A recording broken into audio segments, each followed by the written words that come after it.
3 minutes. Get bagels. Sorry for you guys on the webinar. You're going to have your own bagels.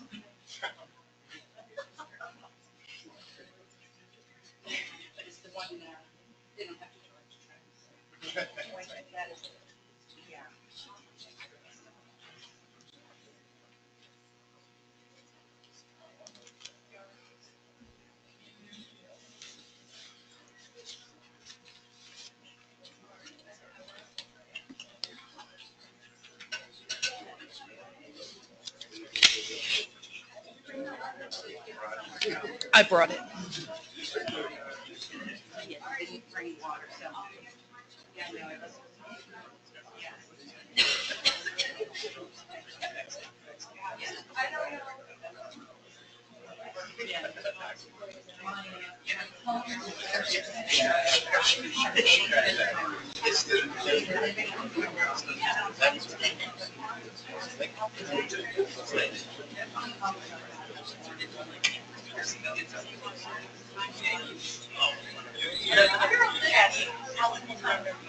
Oh, no, it's just right.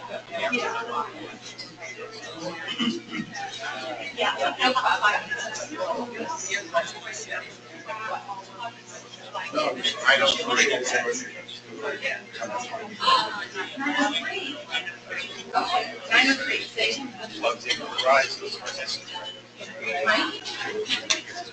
And then look over here and do this.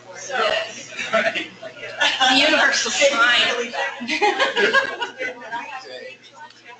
All right, good morning. My name is Tess Fields. I'm with the Office of Community Relations, and I'm the training coordinator for SRP.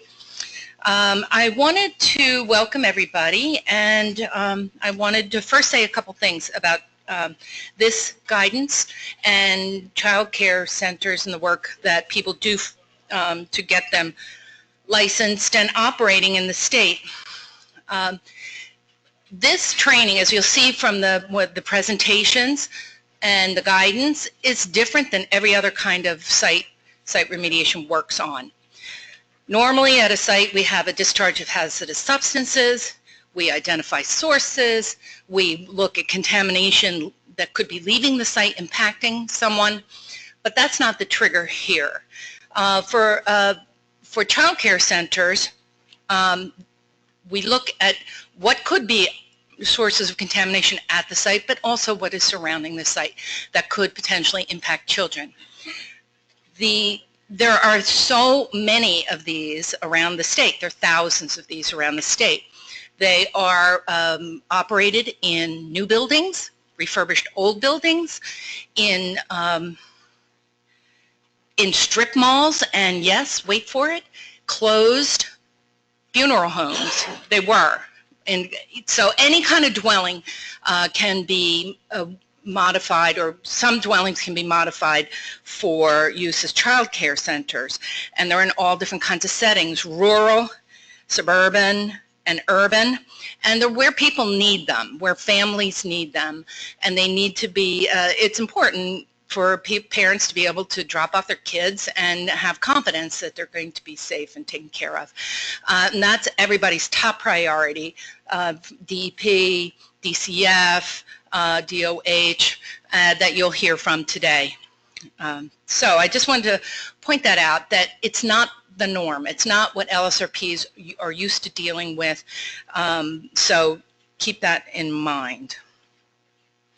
All right, so let's see where we go today.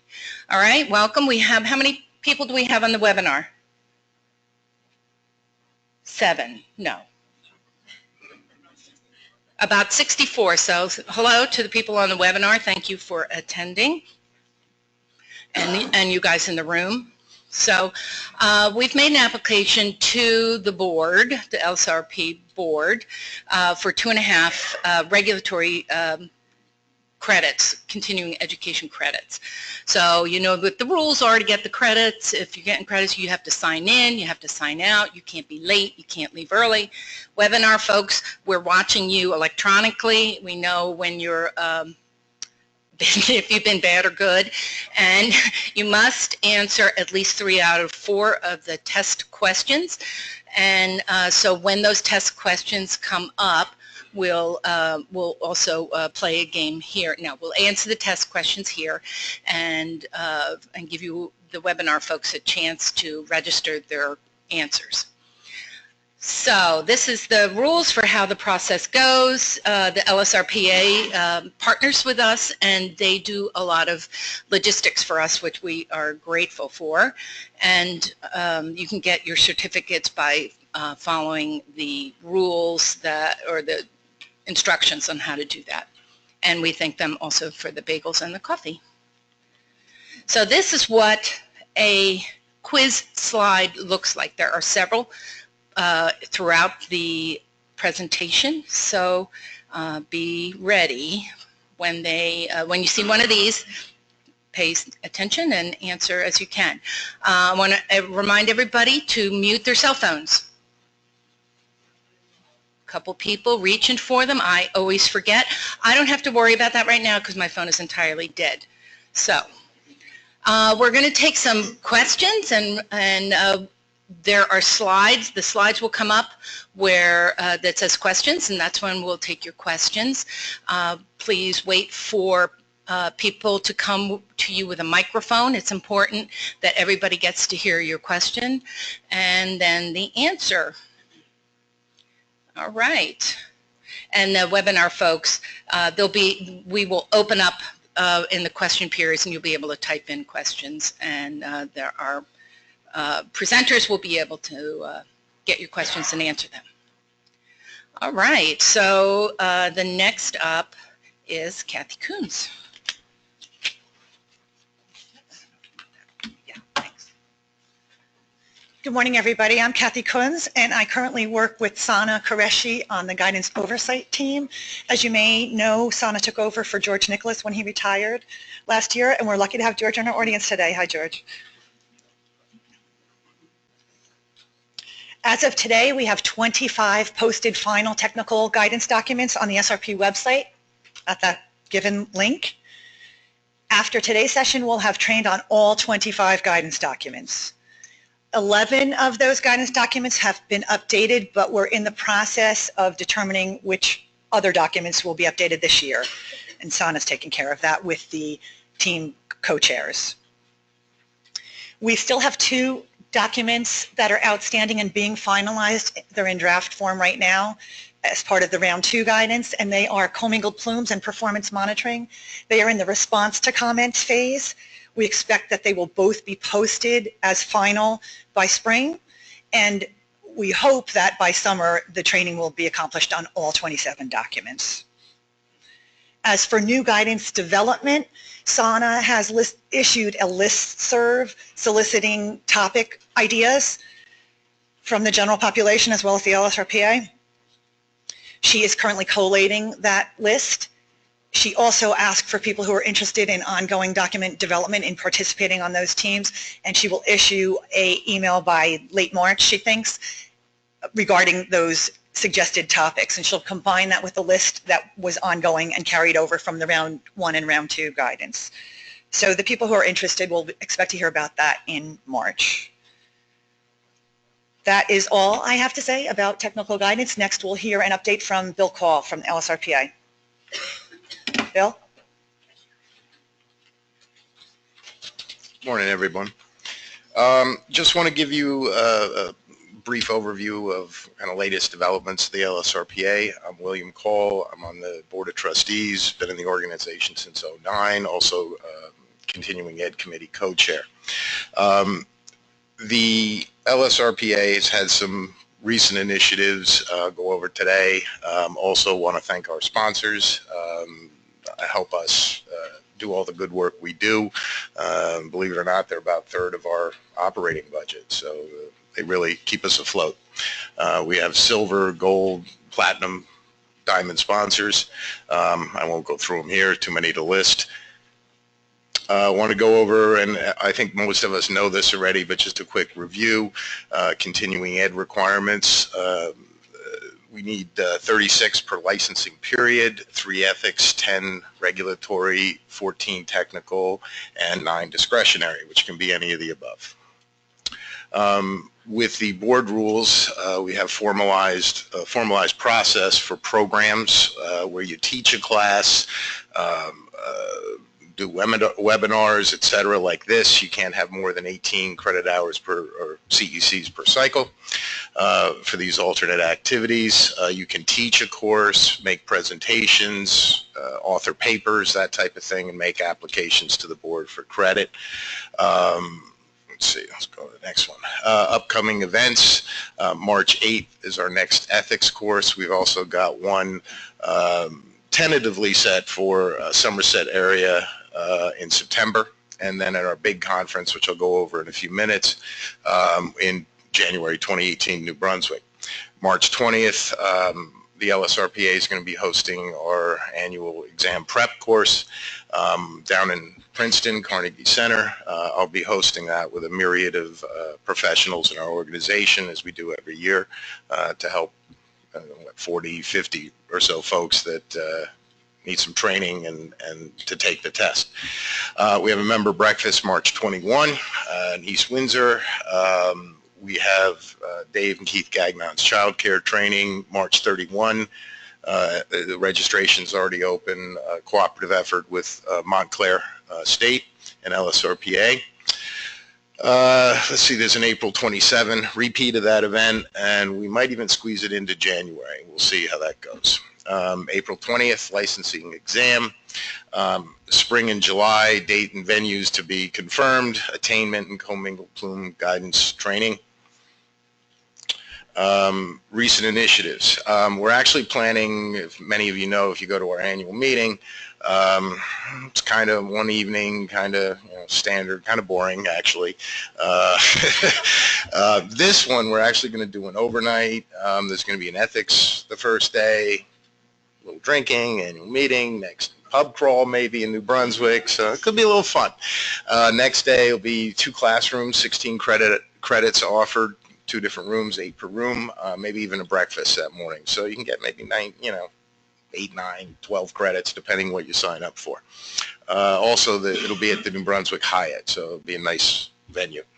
A couple of new things. The course listing of LSRPA sponsored or co-sponsored events is on our website. It's right now just a PDF list. We're going to be making an interactive calendar so folks can plan attendance a little better throughout the course of the year. There's also a continuing ed spreadsheet, a tracking tool one of our members put up there. I believe it was Keith Gagnon that put it up. So you just fill everything in and it auto-tabulates where you're at. We have 2 other, they're not really recent initiatives, older initiatives, our sounding board service, which we actually were getting, about 1 question a week, give or take, just from LSRPs just need to bounce ideas off of someone. So, someone sends in an email inquiry through the website, goes to a group of 6, 7, 8 some odd folks, they opine, shoot emails back and forth, and then one of the team will call back the inquirer and give a verbal consensus opinion. It's pretty handy, and it's interesting, some cases that roll through there. Dispute resolution, we have a list of LSRPs who are willing to mediate between LSRPs if there's conflicts or issues on projects. Charlene Drake, Sue Boyle are pushing our social media thing, which is a new initiative, or kind of getting resurrected. LinkedIn, Twitter, and Facebook. LinkedIn, personally what I use mostly. We actually have a group. There's instructions. I'll just leave them up for a second. But you just basically log in, find our group, ask for an invite, and you get invited. We always need volunteers.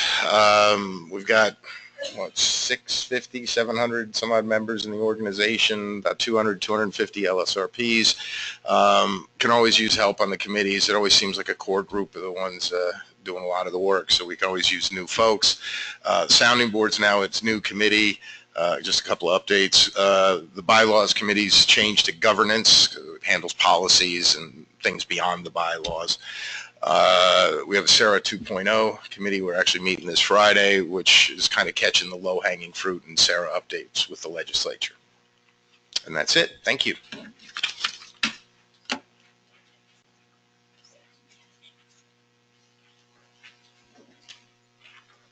All right. Next we have Ellen Hutchinson. She's from the Northern Field Office and is going to tell you welcoming things, right? On the other side. That. Hi, I want to welcome everyone again to the training for the investigation of child care centers and educational facilities. I'm a member of the committee that devised the document. Oh, I'm not advancing my own slides. We started the committee in 2013. As many of you know, Diane Pupa was our chair at that time. Diane was the head of the child care unit from 2007 until 2014 when she retired. At that time, Al and Sarah stepped up to be our committee chair. We had 5 DEP members, 4 licensed site remediation professionals, and several representatives from different state departments, the Department of Children and Families, Department of Health, Department of Education, and Department of Community Affairs. I'd like to thank those committee members for their time and effort. It took a lot longer than we ever expected to get the document out because we had significant comments and we had a lot of different interests from the different agencies. I have 3 goals for the training today, but before I get into them, I wanted to make sure that you understand the title of the document has both child care and educational facilities in the heading, but the document really does not speak much to educational facilities. We're looking to possibly update that in the future, but at this point we get very few schools in our universe. It's mostly child care centers. So for the focus of the document and the training today, we're going to focus on the child care center. Our first goal is that you understand by the end of the training who's involved in the licensing process and what their roles are. Secondly, we want you to understand what an LSRP has to do to evaluate a child care center site and issue the response to action outcome, and what notices are supposed to be in that child care RAO. And third, we want you to understand what happens after the licensed site remediation professional submits that response action outcome to the DEP. We have 6 speakers today. First up, we have Mike Justiniano from the DEP.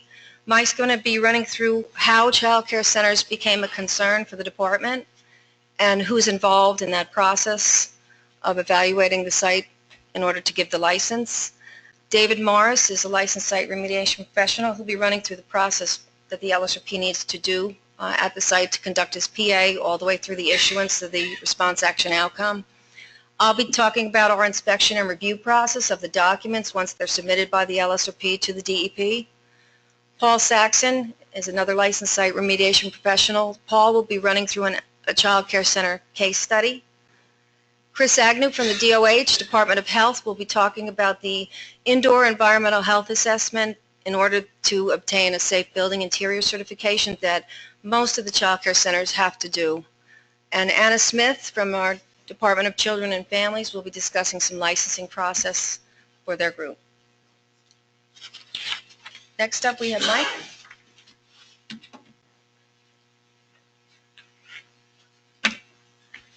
All right, good morning, everyone. My name is Mike Justiniano, DP. Been around the department for a bit in ISRA, in ECRA, back when I started. In, excuse me, I'm being told to speak louder. Okay. I've done enforcement here. I'm currently in the Bureau of Inspection and Review, where I did child care for a few years before it was moved to Ellen's shop in Northern Field Office. I will have to say it's delightful to meet some of you. A bunch of you I've spoken to over the phone, and very familiar with your names and your voices, but haven't actually gotten a chance to meet you. So today I'm going to go through a little bit of a historical overview. How did we get here? Why are we here? I will say at the outset, I'm intending to be very brief on that. I'm not going to go through all of the detail of the history. That said, as you saw earlier, when Bill was up there, the LSRPA is conducting a couple of courses on child care, on the child care investigations, and from what I understand, they'll get a little bit more into some of that history. So, okay, so why are we here, right? What touched this all off? A lot of you are familiar with the whole Kitty College situation down in Gloucester County back, well, 2007, but really it was for a bit longer than that. It's a nice little looking site, right? Pretty. It's got the nice sign in front. Unfortunately, it had a history that really wasn't suitable for this use. This particular site was operated by a company called Acutherm from about 84 until about 92, and part of their operations there is they manufacture lab-grade thermometers. Dealt with a bunch of mercury. Now, when they ceased operations, they were required to go through ISRA. Again, I won't get into the specifics of the circumstances, but they didn't. They didn't go through ISRA. They didn't go through the evaluation that you would normally go through for an industrial site when ceasing operations. And again, there's a bit of detail, but I'll just say that the site remained vacant for a time. And of course, what happens when the site is vacant? People don't like that. You want to get it to use. You want to get on the town end. You want to get the ratables. On the other end, you want to get some use out of it. So eventually, the site was sold through a tax sale. Actually, it was there were a couple of tax sales, but the last one ended up in the property owner at the time wanting to, clean up the site, redevelop it, and put it to use. Unfortunately, it was used as a child care center. Now, DEP discovered that it was, operating as a child care center. Actually, there were a lot of parties involved in this. The county health department was involved. Lawyers for different parties were involved. But the bottom line is there were consequences.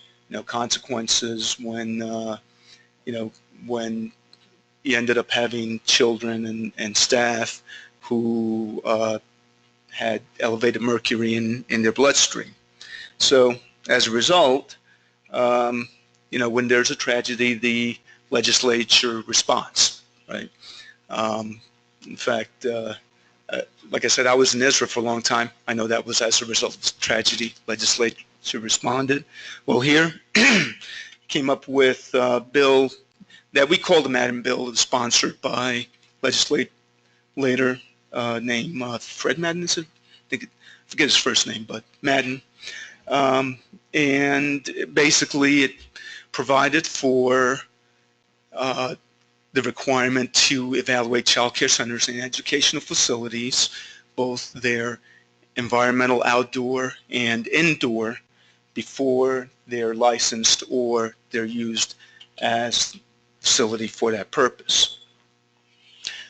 Specifically, what the legislation had two mandates. One was for the Department of Health to come up with and implement standards for evaluating indoor environments for facilities to be used as child care centers and educational facilities. And the second part of that was to the local construction officials that basically said you're not to issue a certificate of occupancy or a construction permit unless the site has no further action letter issued by DEP.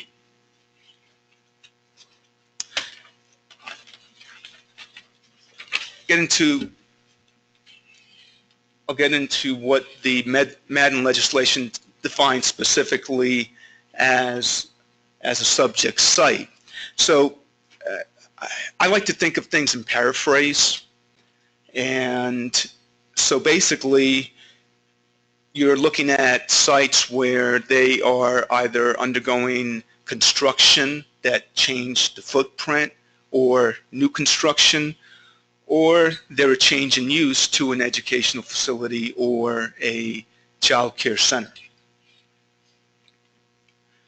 But there's also a second part, and again with the paraphrasing, is basically sites that you know or suspect could be contaminated.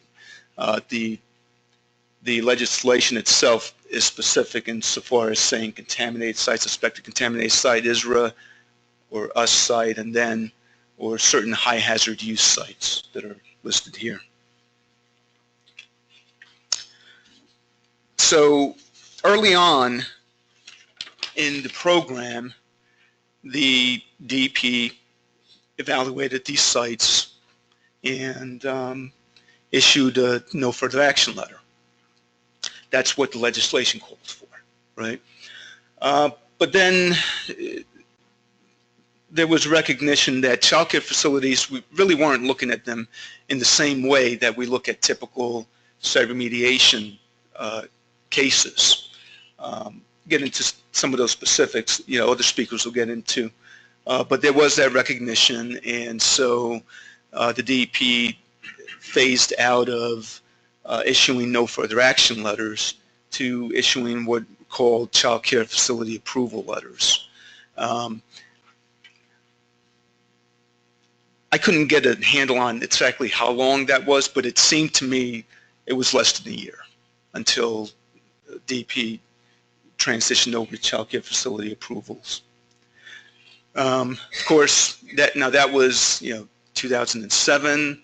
Some years later, now the department has implemented the licensed site remediation program, including for the review of child care facilities. So so nowadays, right, and we did go through a transition period where the department was still issuing those child care facility approval letters as long as there was no sampling needed, as long as there was no contamination. If there was any contamination, that was automatically a trigger for hiring an LSRP and obtaining an RIO. But as of today, and it's actually been for a little while now, the department no longer issues child care facility approval letters, and so any site that needs to go through for licensing or for an educational facility does require that an RIO be issued. So I'm going to speak real briefly on the roles of the agencies involved. We actually have people from the agencies who will be presenting later, and they'll get into a bit more detail on their own role. But these are basically the agencies involved with the child care facilities, licensing of child care facilities, and evaluation of educational centers. So first up is the Department of Children and Families. The one thing that when I get phone calls that ask about child care licensing, the first thing that I will say to whoever it is that's calling, if it's an LSRP, if it's an attorney, consultant, whoever it is the first folks you got to contact is the Department of Children and Families. They're the ones who are responsible for the licensing. They do have, they will assign an inspector. They will do pre-inspections. They have the overall responsibility for licensing. So insofar as what we do at DEP, what Department of Health does, what the LSRP does in this context, it's in support of the licensing process that is overseen by the Department of Children and Families. So that's going to be your first contact, okay? And, again, you have a client who contacts you about this, recommend that's first contact, because they'll let them know about the stuff that we're involved in and a lot more. Okay. Now, one thing to keep in mind, and we mostly have an audience of LSRPs both here and in the webinar. When the LSRP issues the RAO, that's the equivalent of the NFA in the past. The Department of Children and Families, that's what they will need to then issue their license. And I emphasize that because they don't wait for the DEP to go through its inspection review process. There is no DEP approval. I know that there are tools on DataMiner that let you check to see if we're done with our inspection review, but DCF does not wait for us, okay? And so I emphasize that because it's up to the LSRP to ensure that the RAO that is issued is protective, okay? Now, there's frequent communication between Department of Children and Families and DEP, and if they see something that's out of the norm in an RAO or at a site that they visit, they will contact us. And so, you know, we may prioritize a certain RAO and bump it to the front of the list so that we can get a look at that while, you know, they're looking at other aspects of the permitting. But once they're ready to go, once they're ready to go and they have that RAO in hand, you know, they issue the license. Okay. Now, the LSRP you're most familiar with, right? The LSRP conducts the environmental evaluation of the site. The LSRP evaluates the site, but unlike typical site remediation cases, you're evaluating also the surrounding area. And again, our speakers will get a little bit more into that detail. Like other site remediation cases, the LSRP will be, you know, retaining themselves. They'll be submitting the reports to the department. For most child care cases, usually it's just the preliminary assessment reports, but there are cases that involve more. Okay, if there is a remedy needed, because we do have child care cases that are on sites that have deed notices, that have engineering controls. What I always emphasize is, you know, there's a presumptive remedy requirement. Pay attention to it ahead of time, and if you think that a presumptive remedy is not going to work, then you need to get ahead of the process and put in for your application for an alternate remedy approval. Okay, anything that's not a presumptive remedy needs to have that alternate remedy approval. There are folks in the department here who will take your questions, who will provide you some guidance, answers, but be sure to get ahead of it. And of course, you know, at the end of the process, the LSRP will submit the RAO to the department. And again, for emphasis, need to be sure that the RAO is protective. DEP, you know, we wear a few different hats here. BCANE, the Bureau of Case Assignment and Initial Notice, child care cases, like your other cases, require that you do a retention.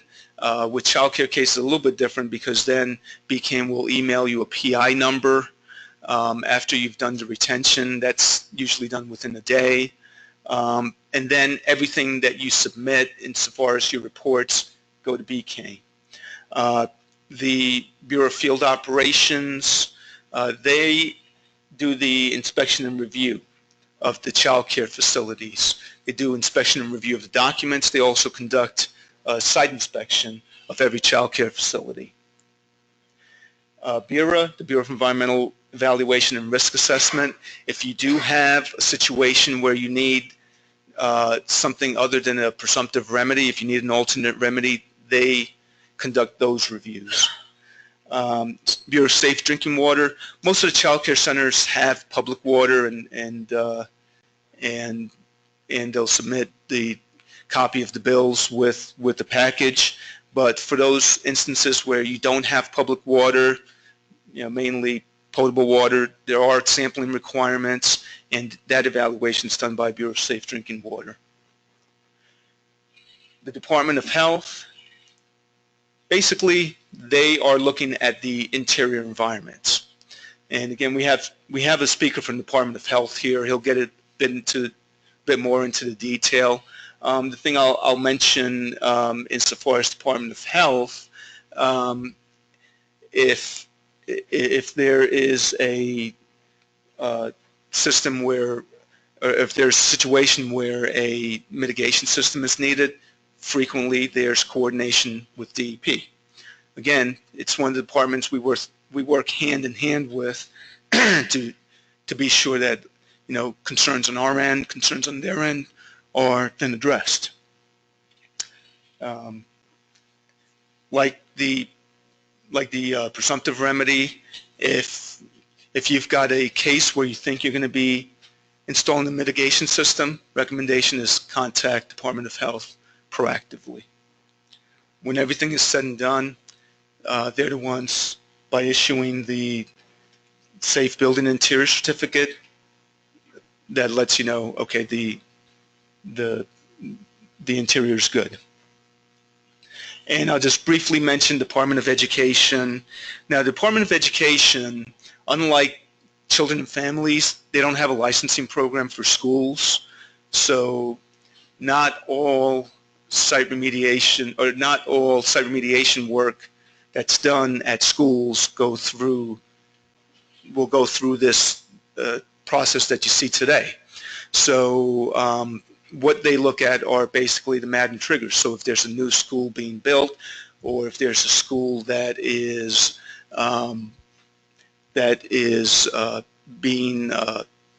coming into a building that's being repurposed, then there's the requirement to go through this process.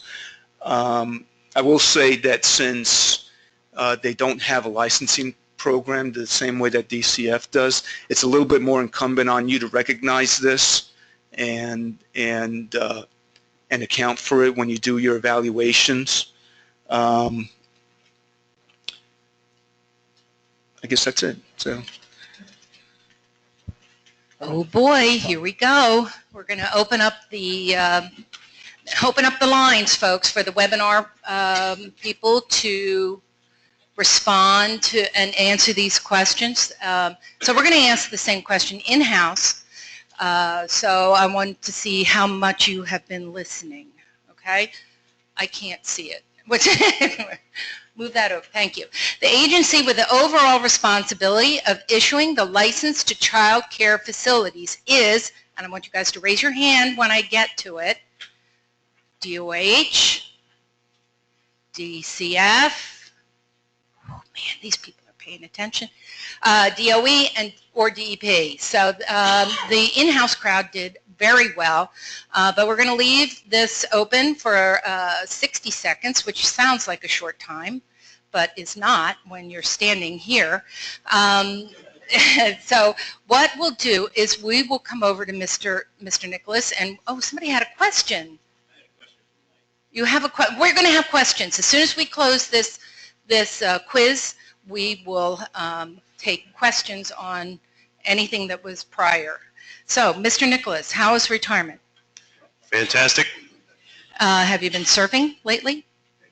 Matter of fact, I have 4 times in January. Yeah. It was beautiful. Surf's up, and I don't miss the commute into lovely Trenton. Yeah. So webinar folks really know what they're doing when they don't have to drive into here.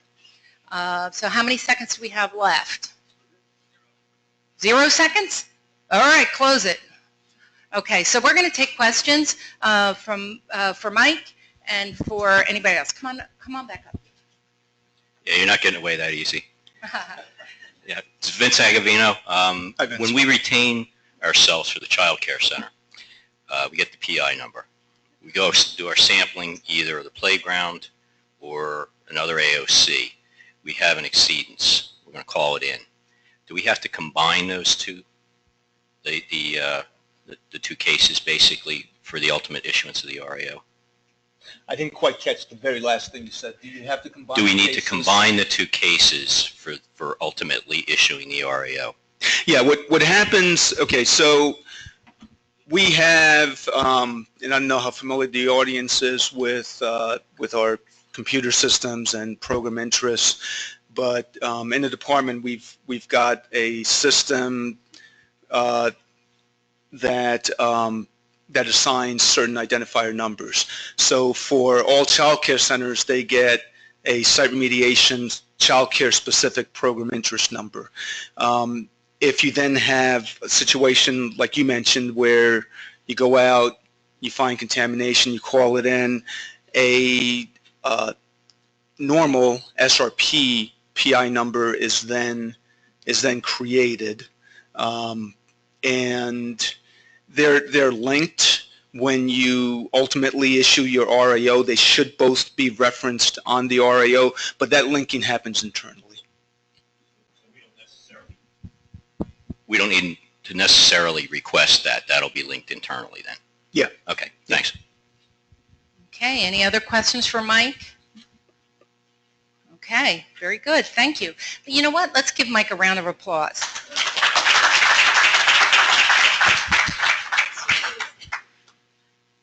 Even though I've been over this thing like 400 times, I can't remember who's next. Oh, except that guy that's just about ready to leap out of his chair. Okay. So David Morris, LSRP, is going to come and talk to you about the process. Thanks. Thank you very much, everyone. Good morning. Thank you all for coming to see us. Thank you, Les, if you're online, staying at home. I'm David Morris. I'm the practice leader for Tectonic Engineering and Surveying Consultants and then New Jersey Environmental Practice here. I'm also a trustee for the LSRPA. I think I've been involved with the association since the day Michael Jackson died. I'm currently on the sounding board committee and a number of others dealing with practice and helping this thing survive and flourish. There's a lot to go through here, so I'm hoping I'm not going to be clear. We can keep up. If we need to go too far into the weeds, we are offering these alternate training venues where we can get more into the discussions, which may be more LSRP centric. As part of my conversations, I'm going to be bringing in some of the other items that have been mentioned before from the other agencies, but really from an LSRP kind of a perspective. Okay, that's what I need. A little bit louder. Will do. Okay, this is the first of one of the two visuals that I was presenting in this session, and this was really to show this situation of what. Actually, this is a microcosm of all LSRP work. All of the LSRPs who do work in the state have to really integrate the statutes which are there, obviously, which is the Site Remediation Reform Act, the Brownfields and Contaminated Sites Act, the Industrial Site Recovery Act and Rules, and the Spill Act, which are all in green. And out of those come the rules, the administrative requirements for the remediation of contaminated sites, the technical requirements for site remediation, the remediation standards rules, and the Safe Drinking Water Act rules are all part of what we're doing under this process, and obviously they're color-coded. Okay. Other than the regulatory response, which I mentioned just now, we have this Supra-Regulatory Response, which came in the form of an executive order. It's here, it's online, it's publicly available, but I just wanted to point out a playground or a ball field was going to get increased auditing from the department, from the governor's office. This could be a reason, maybe, why all of the childcare centers get a comprehensive review in BIR once the final remediation documents, are issued. And the other thing that I would say, which isn't on there, is really the independent professional judgment of the LSRPs is the thing that comes into its own in all of this, especially with childcares. We're dealing with a lot of stuff which is not under the DEP's purview, and it's all the other agencies, and the practitioners need to be obviously aware of these. One thing I would comment on also, this supra-regulatory, since Kitty College happened, there was a lot of fallout and knock-on that came from it. And those who have been following it have included the idea about the parties involved. There was a treble damages award. There was an unjust enrichment claim under the Spill Act. There was a piercing with a corporate veil for people who were responsible for this. There was issues about transacting the property, and all of this came out in the courts and under appeals. We may be doing supplemental training on it, but it's very, very interesting, and it's where the rubber hits the road for a lot of the stuff that we're doing here. Okay. Yes, thank you. This was it's not in the handout that you have because it was a latecomer, but it's inserted into the slide. We wanted to have a simple visual that would kind of explain in another way what happens with the different agencies. At the top, you see the DEP, the Department of Community Affairs, the Department of Health, and the DCF. And underneath it, there are different programs. We have obviously our LSR program. We have the Indoor Environments program. The local construction code officials operate under their own guidance, and obviously the Office of Licensing have their manual of childcare requirements, which is another rule. And obviously we have the activities which fall under each one. Now, this is what we try to do, is present this in a simple linear way. It's really not a food chain, it's a food web. They're kind of interactive. You'll see on a subsequent slide how we try to illustrate that, and I'll mention that. But in this whole process, the LSRPs have inadvertently become the de facto stewards for this whole thing, babysitters, if you will, and excuse the pun. Because once the licensee has gone to the DCF and wanted to start the process, the first thing they're asked to do is go find go get an RAO. And these people don't really know what the RAO is. It's something they think they're buying off the shelf, and they don't realize what they're starting in on in order to get their license, unfortunately. Okay. What I'm moving on into here is really about practice pointers for our LSRPs. We're in commercial practice, and it's really appropriate to start thinking about, as soon as the client calls, about looking at what you have. Obviously, we have the GeoWeb with the new improved historic fill layer, which we've all been waiting for, which has been around for a while now. But really, the first thing you do is you look at the site, look at the location, even maybe when you're still talking to your client, and see what's there. Do you have any of the blue-green deed notices on the property? Do you have those purple areas which are the classification exemption areas? Or even more pernicious are the the currently known extent of an unknown groundwater source, which isn't typically mapped properly as a shapefile. But all of these are caution flags, for what we're going to be, running up into. Okay. Also, after your initial client contact, we're getting into this idea about a feasibility study, and you really do need to interview your potential clients if you're going to do this work. One of the things that we have people in our staff do is, we know that the ISRA applicability determination has gone the way of the dodo, but really if the LSRPs were to ask themselves that question, would this site, fall under ISRA, then, what would we do? Obviously, from the client, we can probably understand, if you look at the building, you can see if it's got some obvious characteristics of an industrial building. There are flags for concern there. And if you can talk to the client about what's happening there and what happened, the NAICS or the SIC numbers may give you an idea about really whether you've got something that you're going to have to deal with as you're going along.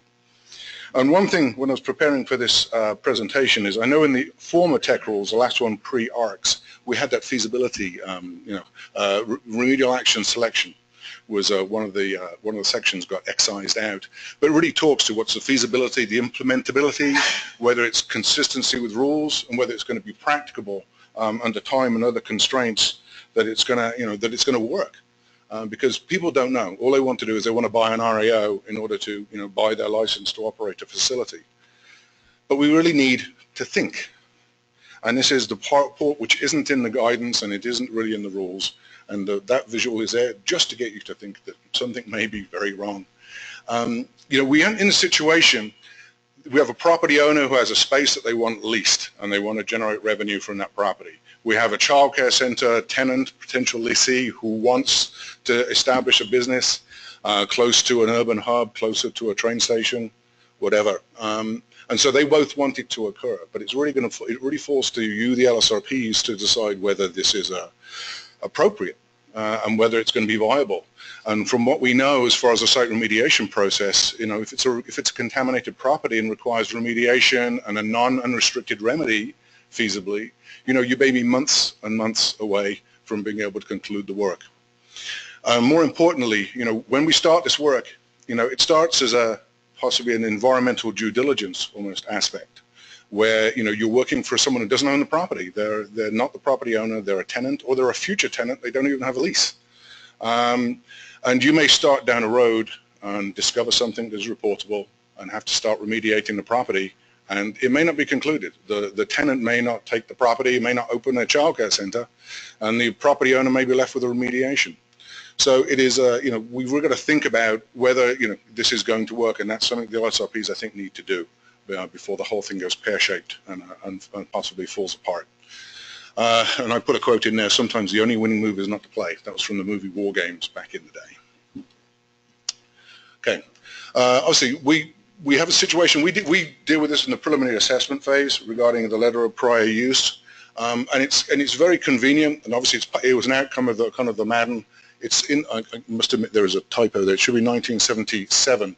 The idea is the Uniform Construction Code Act was enacted in 1977, so you may get a letter of prior use which shows the property's clean, it had no industrial activity, but when you do your PA, you will actually find that it does, or it did. And you're going to see at the bottom here, I'm going to use my super duper pointer, you've got these little rascals here. So what we're trying to do is to show how we're jumping around under the different programs, whether it's a preliminary assessment, site investigation, the common or garden kind of remedial stages, the final remediation documents, the Uniform Construction Code, the Indoor Environments Program, and the Office of Licensing. So you'll see those get highlighted as we move along according to what we're talking about. Okay.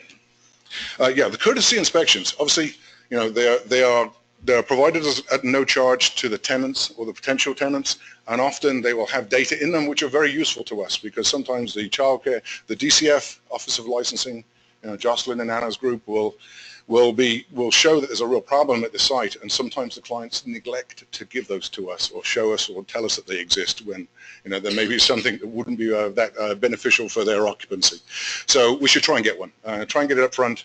If I'm not mistaken, the application number turns into the license number, and as we issue the REO, we have to put their license number in the REO, which is usually the last minute trying to find out what it is, so you can issue the darned thing. Now, the preliminary assessment stage, this is kind of where we're getting into a lot of the nitty-gritty for us. This is not a how-to or a cookbook. We're coming in obviously from the practice pointers and what are remarkable changes from the kind of the common or garden variety preliminary assessments we do under site remediation and the waste management program. So with this, you should have determined this up front. Is your client, who is going to immediately become the person responsible for conducting the remediation because they're hiring an LSRP, are they the property owner or the tenant? You need to know that. It's going to alter the way that you progress through the stepwise process that we have to do to get to your final remediation document. And if you look here, okay, what information did your initial review? Your kind of interactions with the client about the property, what did it tell you? Your conceptual site model, which you all do in your head, maybe you don't write it down. Is there suspected contamination at the site? Do you have a red star showing up on your GeoWeb layers? Do you have your purple CEA floating, sort of swishing around underneath the property? Right? Is the site currently being remediated? You need to know if there's currently remediation, what's happening. Is it going to get concluded by the time that you need to issue your own REO for the childcare center? Because it's going to be a valid issue. You've got, if you have this overlapping site limits, as it were, you're going to have to be very careful about it. And was remediation ever conducted at the property? And was there a final remediation document issued? More importantly, what was the status of it? If it was an unrestricted use site-wide, then there's probably very little there. But one of the important things we have to do about this is, we have to look at exactly what the remedy and the status was at the site. And we'll get to the issue for the REOs on one of my last slides. And as I said, you can see the thing, we're deeply into the PA. What I would like to mention also before I talk about this slide is, actually, no, I'm going to go back to this 1 second. If you look, these last 3 bullets, suspected contamination, known contaminated site, or an ISRA facility. These are the last 3 of the 9 Madden triggers. And for us, for me as an LSRP, unfortunately, suspected contaminated sites are almost everywhere in the state when I look at it through that kind of that mirror. But you really got to be careful. We have a lot of issues arise regarding, you know, urban land. When you're starting looking at the soil, the mapped soil for your area, you have layers of civilization. We've had a number of situations where contaminated historic fill material was present. It was in even a mapped regional historic fill area and it wasn't noted, and the owner was trying to do the remediation for the childcare center, and obviously they're stumbling into contamination in a condition that needs to be permitted. Okay, so part of the LSRP obligation for the PA, I'm not going to go into the other guidance. Obviously we have 25 topics. I think we have 27 documents all involved in what we've established so far. But the guidance is great for evaluating what's on-site and what's off-site. I think Commingled Plumes has a really good set of tools for us to use regarding that. You need to look at the areas of concern. Are they really above grade or below grade? What we're really talking about is the exposure potential here. Is it something that a child can physically touch because it's located within the outdoor play area? Is it something they can touch through the fence because it's just outside the leasehold beyond the fence, but it's immediately available? So we're worried about dermal contact, or versus, you know, inhalation. You know, do you have an underground storage tank on the property? You know, is it on the property but outside of the leasehold? Is it inside the leasehold? Is it physically underneath the outdoor play area? Or is it upgrading to the property, or indeed downgradient? And you know, those are the very obvious but important points to consider when you're looking at all of these areas of concern for the PA. And the PA in our situation is, you know, doubly so, because we're not just worried about the parcel itself, and we're not just worried about the leasehold if you're doing the leasehold PA. Okay, the obligation upon us is to obviously look at all the interior spaces. The DCF rules talk about the childcare center being the childcare center facility, the outdoor play area, and the walkways in between them.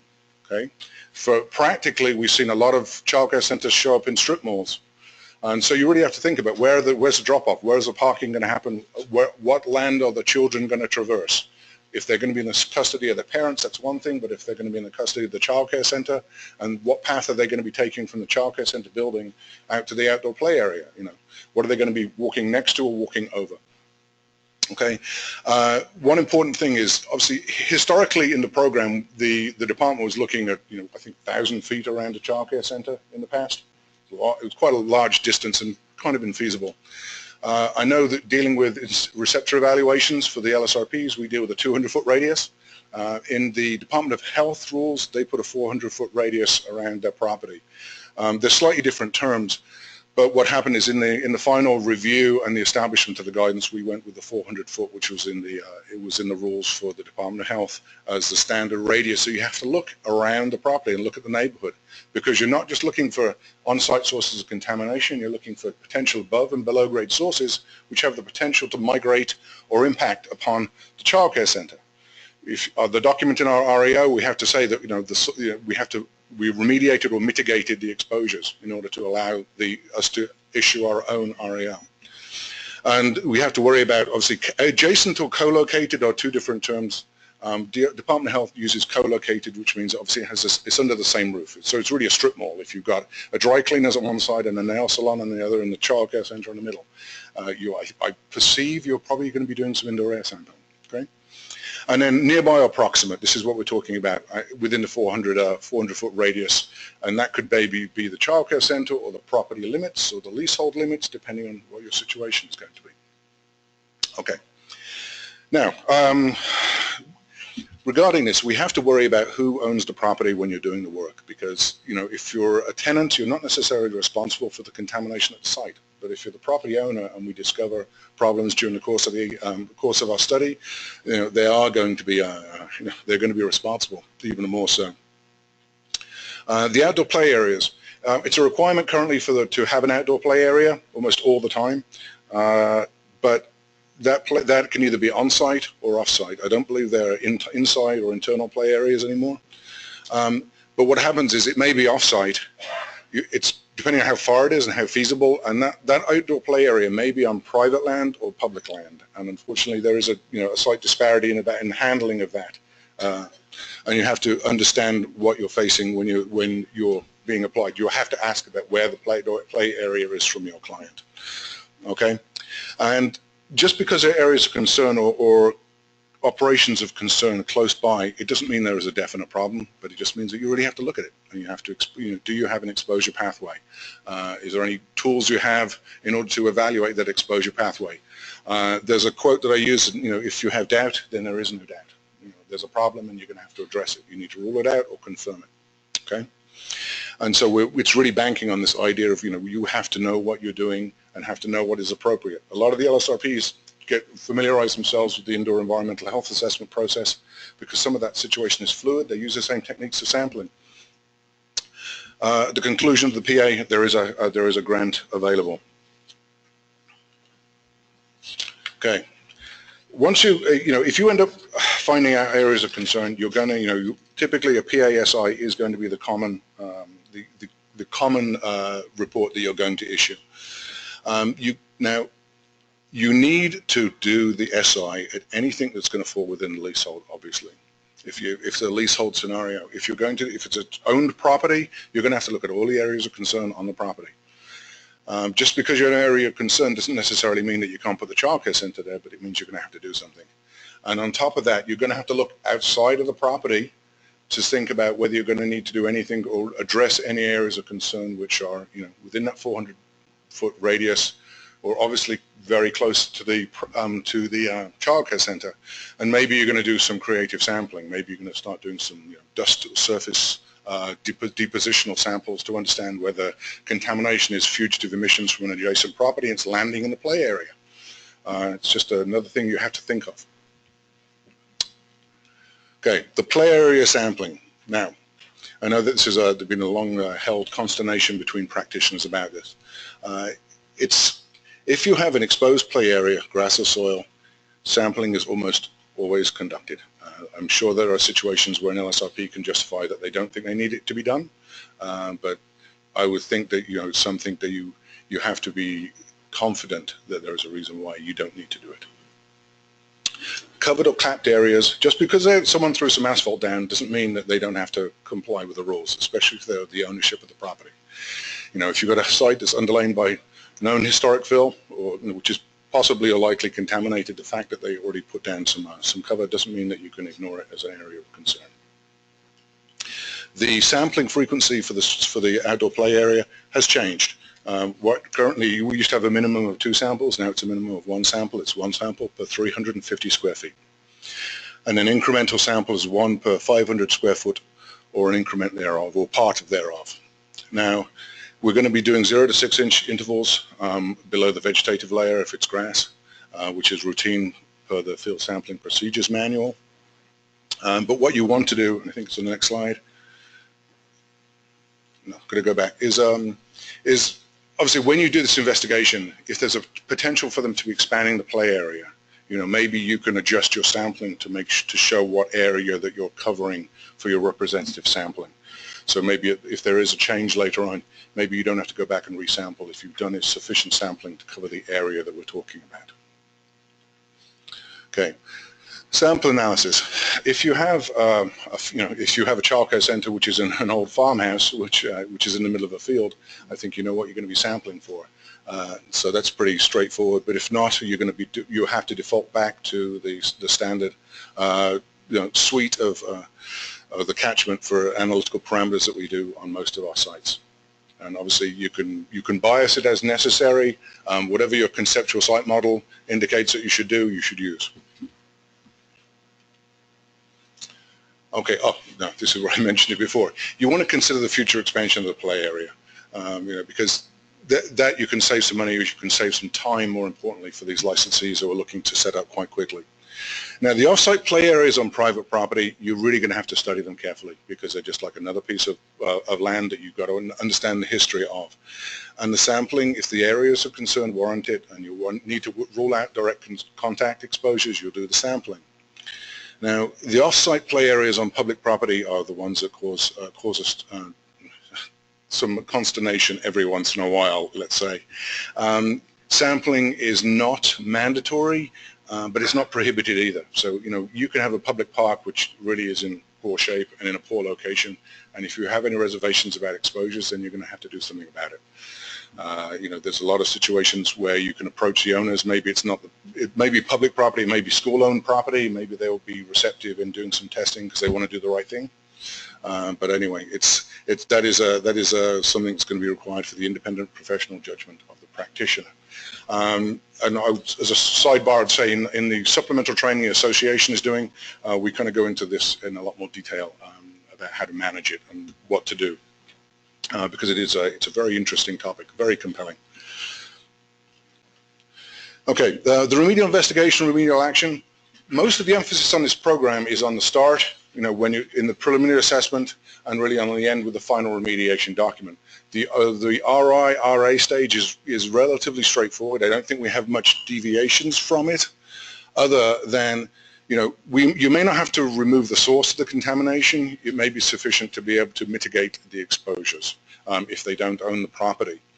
But obviously, you know, any controls that you're going to put on the land, you're going to have to get the owner's permission. Hopefully the owner and the tenant are going to see eye to eye. They may not, and that may derail the process. You may want to get written permission to do sampling on a property that your client doesn't own. Maybe that would help you. You would see in the REO shell document in Appendix D of ORIX, it talks about barriers being an option also in your final remediation document. And that really is, if you determine that you have diffuse anthropogenic pollution over your site, it's not related to a source, you know, but it's still not acceptable to have the kids playing in that. So in that situation, you may require a barrier, which is really an engineering control light. It's not a remedial action permitted condition. But it is appropriate to mitigate the direct contact with the children and whatever's lying on the ground. And that also may be the case for elevated natural background if you're, depending on where you are located in the state. And this is one of the important concepts. If you have any conditional or non-unrestricted use remedies you're going to do, you have to use a presumptive remedy at this time for a new childcare center. Or if not, you have to do the DEP-approved alternate remedy, where you need to do some horse trading if you're going to thin the veneers over your property. You know, possibly you're going to up the inspections and maintenance requirements, but you're going to have to do that. Okay, now, in fact, I may talk to something which is on another slide, but I want to go over it because it kind of comes to the bottom of here, this presumptive remedy and alternate remedy. When it comes to issuing your response action outcome, you have to be as restrictive of whatever's present on the property right now. If another remedy had happened at the site and you're within it, you're co-located within it, or you're overlapping it, the remedy, if it wasn't an unrestricted use remedy site-wide and it wasn't an unrestricted use remedy for an area of concern, you know, it may have an engineering control to certain layers of a cap that's there. That may not satisfy the presumptive remedy for your own cap for the childcare center. So you may have a restricted use on the property, and then you go to put a childcare center and you issue an REO. You cannot issue an unrestricted use REO for the childcare center because it's sitting on restricted property. The REO has to match the most stringent restriction which is already existing for that physical location. I know that we have to reference it in our REO, but that's not enough. The policy was to make sure that we make it as restrictive in order to make sure that if the landowner falls down on their requirements, it's not going to place the childcare center in jeopardy. When it comes to issuing the REO, everything's got to be done. The outdoor play area needs to be constructed and functional. There's been some once in a while, maybe someone may relocate a childcare center without telling anyone. The way you're going to have to do it for your final remediation document, you need to include in the back of it, you're going to need to include a figure that shows this is the property boundaries, this is the limits of the childcare leasehold, including inside a building if there's multiple tenants. This is the outdoor play area and the path to it. So you need to be very clear about that. And then also another attachment in your REO is going to be photographs that actually show the outdoor play area is constructed. As you're going to see, I think, from someone else's, they're going to talk about that later. Okay. We are subject, like the executive order, we're subject to comprehensive review of everything we issue. You're going to get a call, they're going to go out. So if anything's not done, I've had situations where an LSRP from 60 miles away issued an REO, and I think without looking at the site, which was a little contraindicated. So we'll see what happens, right? And that's what I think we're already covered on that idea about that. That really, you just got to be careful because it will, this is one of those situations where, the downstream consequences of the Department of Health getting involved again, are great and likely. Ooh. See, I like the way it takes people by surprise. Here we are. We're at our second. No one expects the Inquisition. The Spanish Inquisition. That's what we're going to start calling this. Okay. This question, number 2, is whose responsibility is it to ensure that the site RAO is protected? People in-house, quietly, raise your hands when I get to the right answer.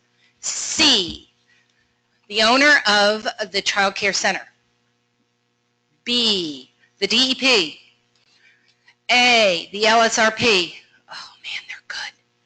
Okay, we are going to keep this open for our webinar folks to answer the questions so they can get credit. I have in my hands a activity for you guys, which is copies of the slides from Children and Families. So I'm going to let you guys take a copy and hand it on. And if you have not gotten a copy already, I know some people did not. So for the webinar folks, we will make sure it will be a separate handout. No, you should, it would be a separate handout that looks like this. If you came in later, maybe you got it. If you came in early, you don't. Okay, you do have it. Good. So hand them around. Did you get one? Okay. So this is our activity for today. I don't know.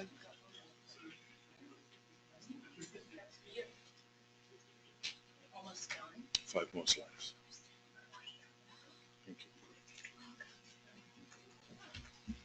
So for the webinar folks, we'll make sure we send that to you after we close our day today.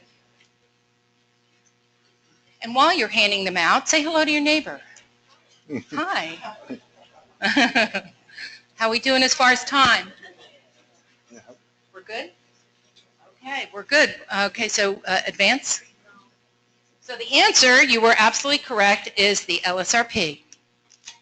Next. Okay, so last 5 slides for my section. I want to mention from our point of view, what we have as additional considerations. There are a couple of LSRPs who are also licensed indoor environmental consultants, but whoever, if you're not, a lot of the LSRPs I know work hand in glove with these companies because there's a little bit of fluidity between the testing, the investigation that's done at the property about which program it can be under. But we know that the Department of Health get involved.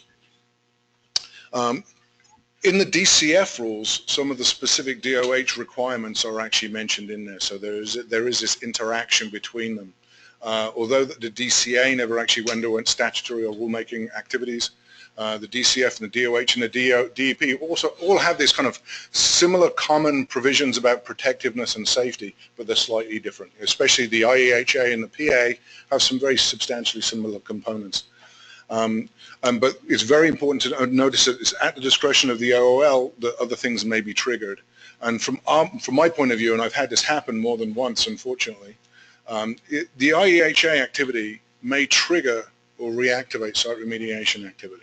So, you may do a preliminary assessment and you have no areas of concern and nothing to trigger an SI of a certain media or a certain location.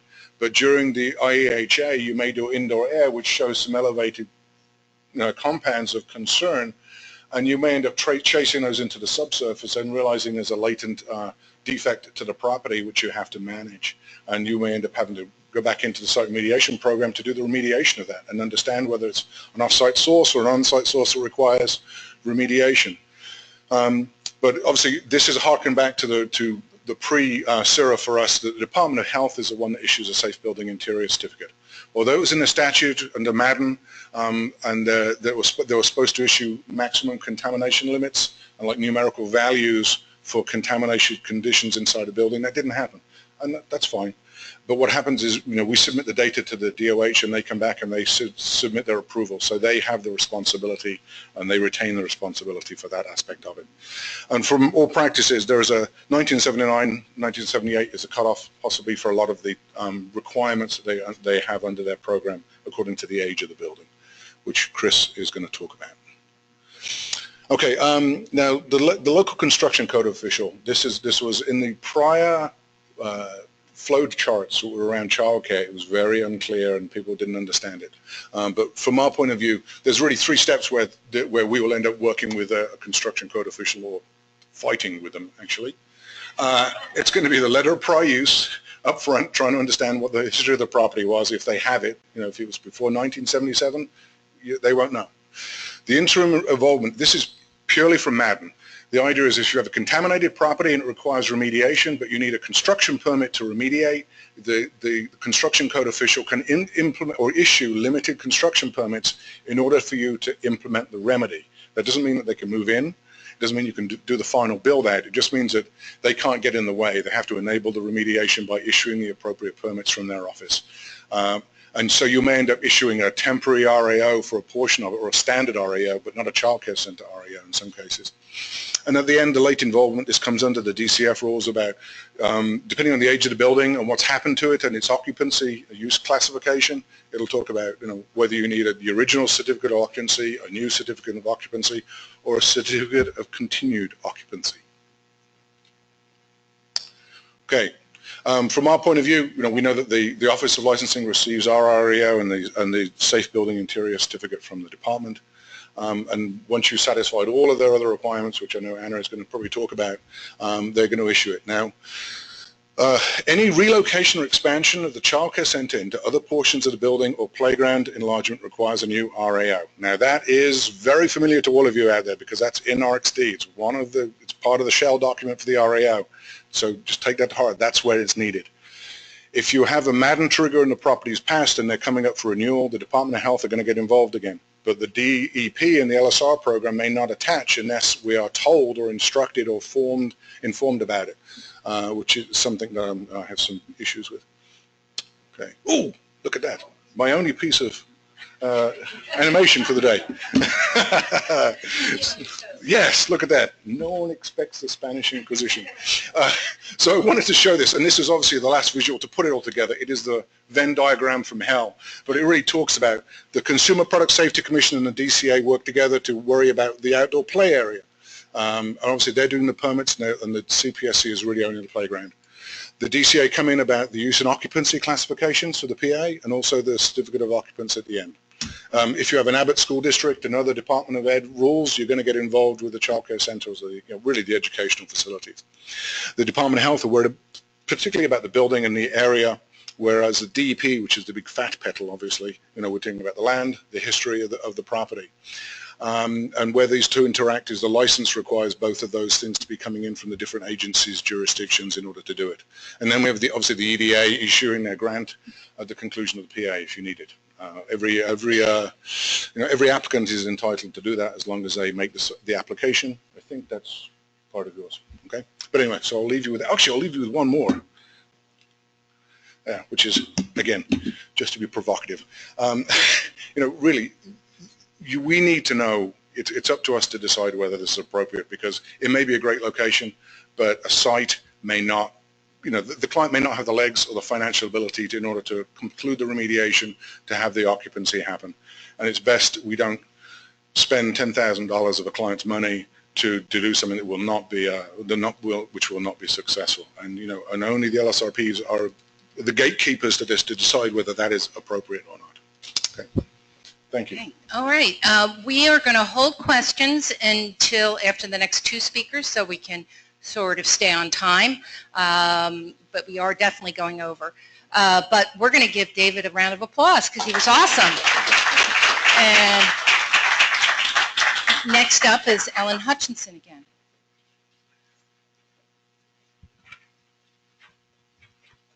Hi, I'm going to be going over the DEP's inspection and review process.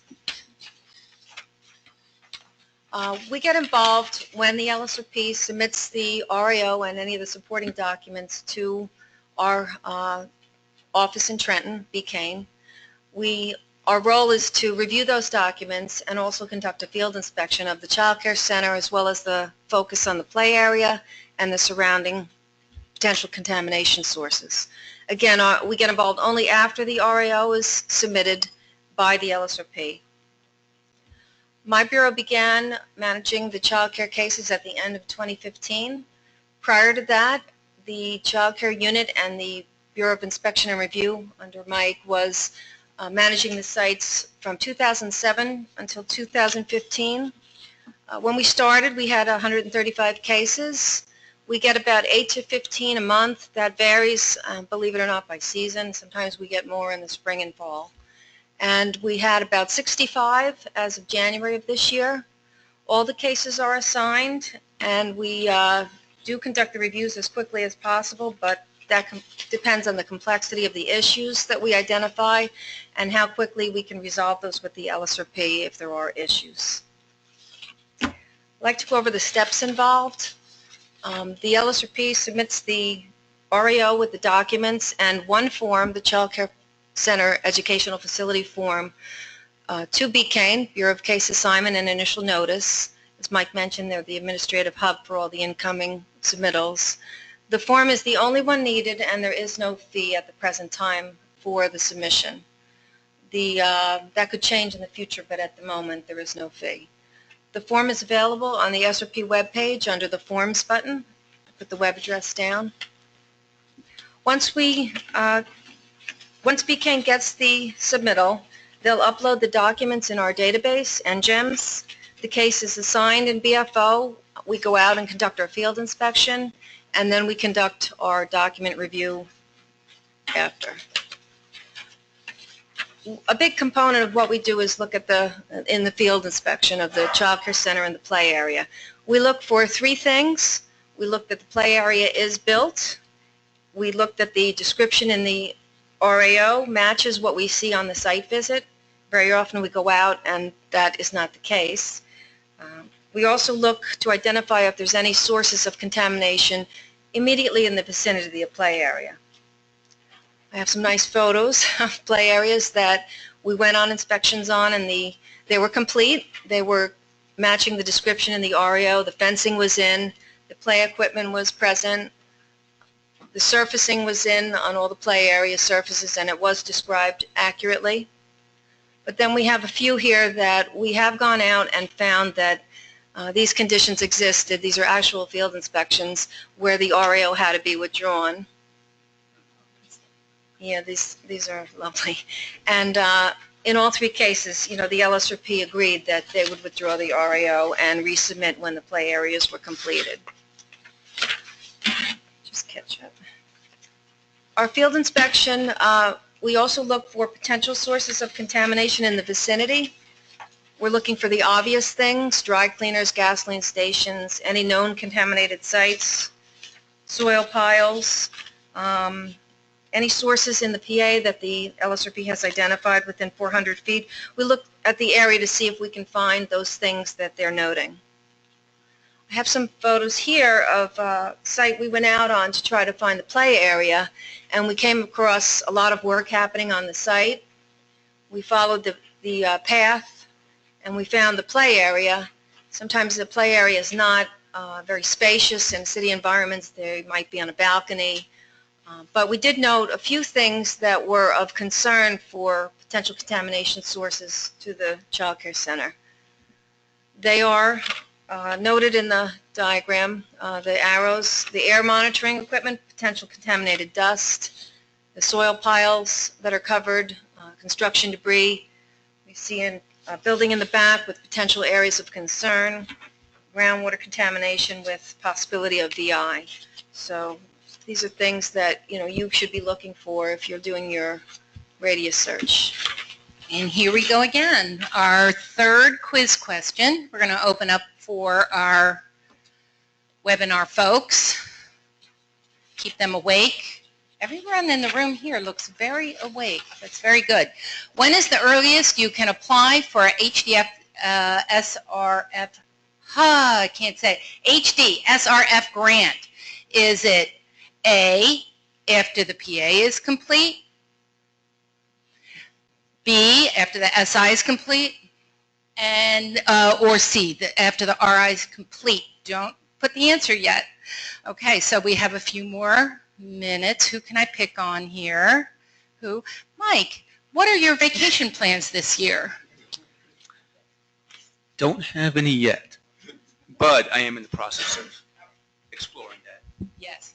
My husband and I have a wedding to go to in Vancouver in July, and so we're looking forward to going to Vancouver Island, which I never heard of until I started looking into where we're going to stay. And there's somebody in the crowd that's been there, and I'll talk to later about ideas of what to do there.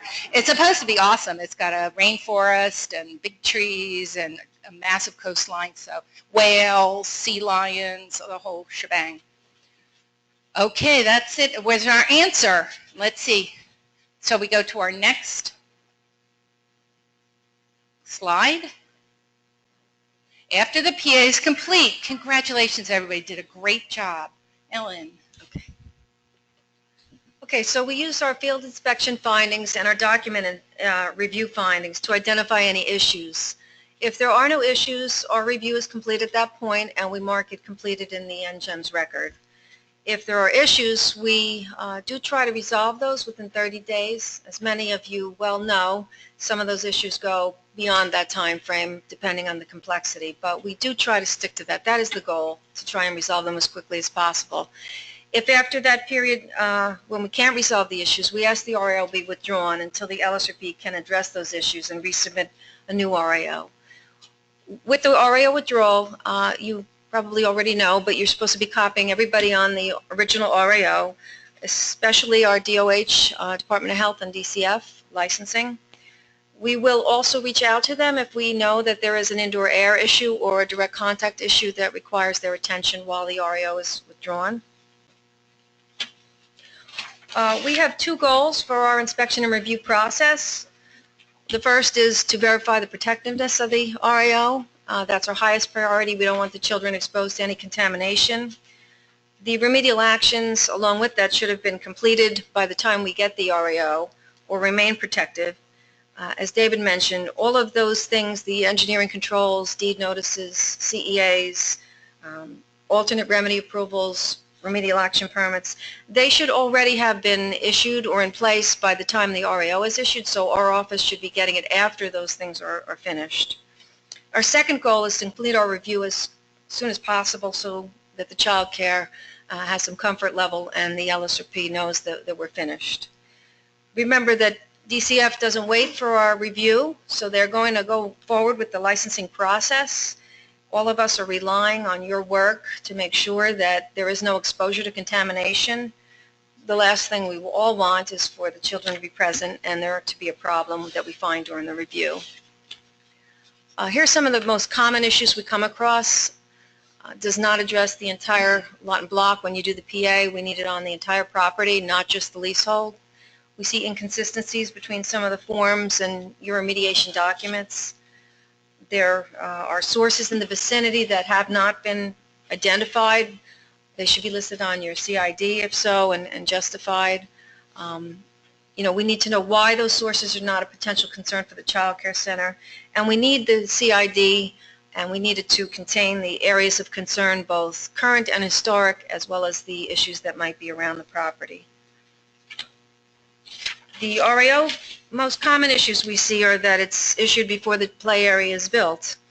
It doesn't include some of the child care notices that are necessary for the child care RIO that licensing needs to use so they can issue the license. And it's not issued to the child care center owner. The DCF is looking for a child care center to have their own RIO. That's why they need an additional RIO. You can't use one that was issued for the property with the child care notices for the licensing.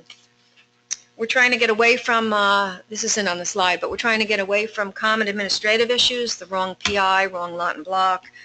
We're trying to we're hoping that you will look at your work, make sure that we don't have any of those minor issues. We hate to ask for amendments for those kind of things. Here's a slide I have. It's actually one of my recent submissions. I'm the reviewer and the inspector and the reviewer on this document. But child care is marked in the red star. It's a very large lot. I thought it was a good example to bring up because this LSRP, I thought, did a very good job of the PASI for this particular situation. Usually we don't see lots of this size with a child care center, but he identified all the areas of concern on the property, not just on the child care area, and he put them all on the CID. He indicated why they're not a concern for the child care center in his CID. And the gray is concrete. This is the play area for that child care center. He had a couple of open areas. He decided to sample those areas for the direct contact concerns that he had. He ran them all for TCL, TAL compounds, and everything was below the standards, with the exception of a few metals, which he used the SPLP method to demonstrate compliance. So I just thought it was a good example, a very recent example. I think I got this in January of 17, of something that was very comprehensive, and I should have no problems completing the review. Here's a slide regarding the grant reimbursement that David mentioned. You can get up to $1,500 back. It's for the PA report. I believe it's not limited to only one PA as long as they submit it. It's eligible to the child care center, not the property owner, unless they are both. The grant application is available at the website address, and our contact is Anita Stewart. We have some other information on the child care website. That can be reached on the SRP page on the left column under other topics, under child care center. It is up to date, but after this training we may update the frequently asked questions. I think there's a note on there that it's being worked on, but for the most part is up to date at the present time. We have our list, a link for the list of LSRPs. That's the question we get asked the most by the public. How do I find an LSRP for the child care? They just want to get the RAO as quickly as possible.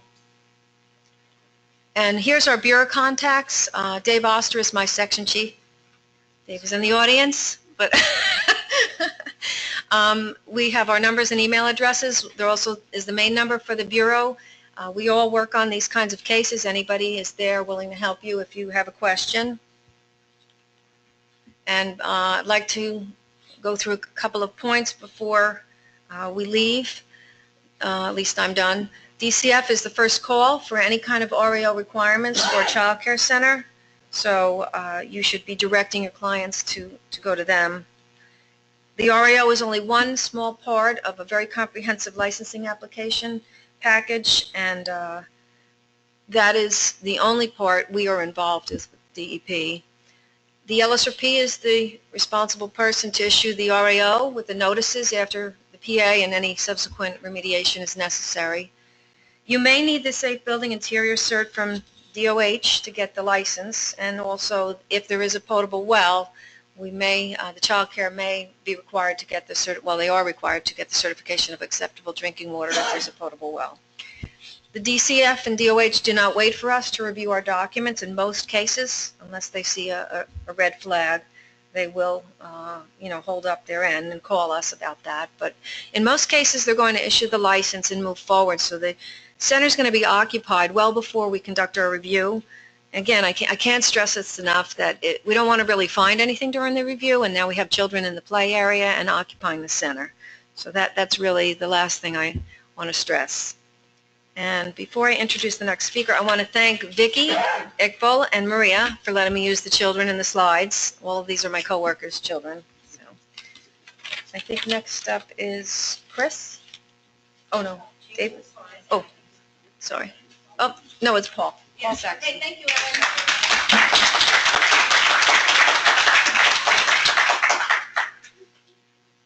Ellen. Good morning, everyone. I'm Paul Saxon, licensed site remediation. Thank you. Hope you can all hear me now. Hi, I'm Paul Saxon, licensed site remediation professional, a DOH licensed indoor environmental consultant with additional certifications as an asbestos buildings inspector and radon measurement technician. I've been involved with child care centers since the program began approximately 10 years ago, and I've probably done about 100 of these, several hundred of these types of centers, and I can tell you probably 6 of them did not need any form of professional judgment. Most child care centers, you're going to have to apply some degree of professional judgment to ensure that the child care center is safe. I mean, you can look at all these guidance documents and the tech regs and everything else, but the key is, at the end of the day, you have to be comfortable submitting an RAO, and that's protective of that environment. That environment being the child care center. So it's a little bit of a different approach than working on an industrial site or an underground storage tank site, where you really need to use professional judgment in a conservative fashion. So for this case study, what I did was I picked out a typical situation in New Jersey where a child care center is opening. Let me see. Okay, so here's the scenario. So we have a strip mall. The child care center will be opening in one of the storefronts.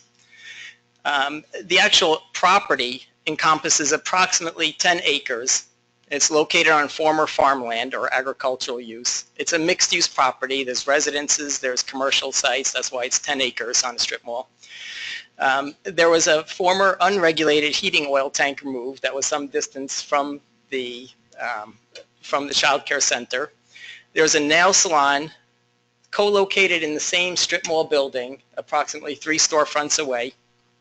We have a dry cleaner across the street, and we have an outdoor play area approximately 30 by 50, which is about 50 feet away from the storefront. And the play area is synthetic turf. Here's a visual outlined in purple. This is a screenshot from New Jersey GeoWeb. The outline in purple is the entire tax lot. The child care center is located on the northern part of that center. The nail salon 3 storefronts away, like I mentioned. The play area approximately 50 feet away in the back of the building.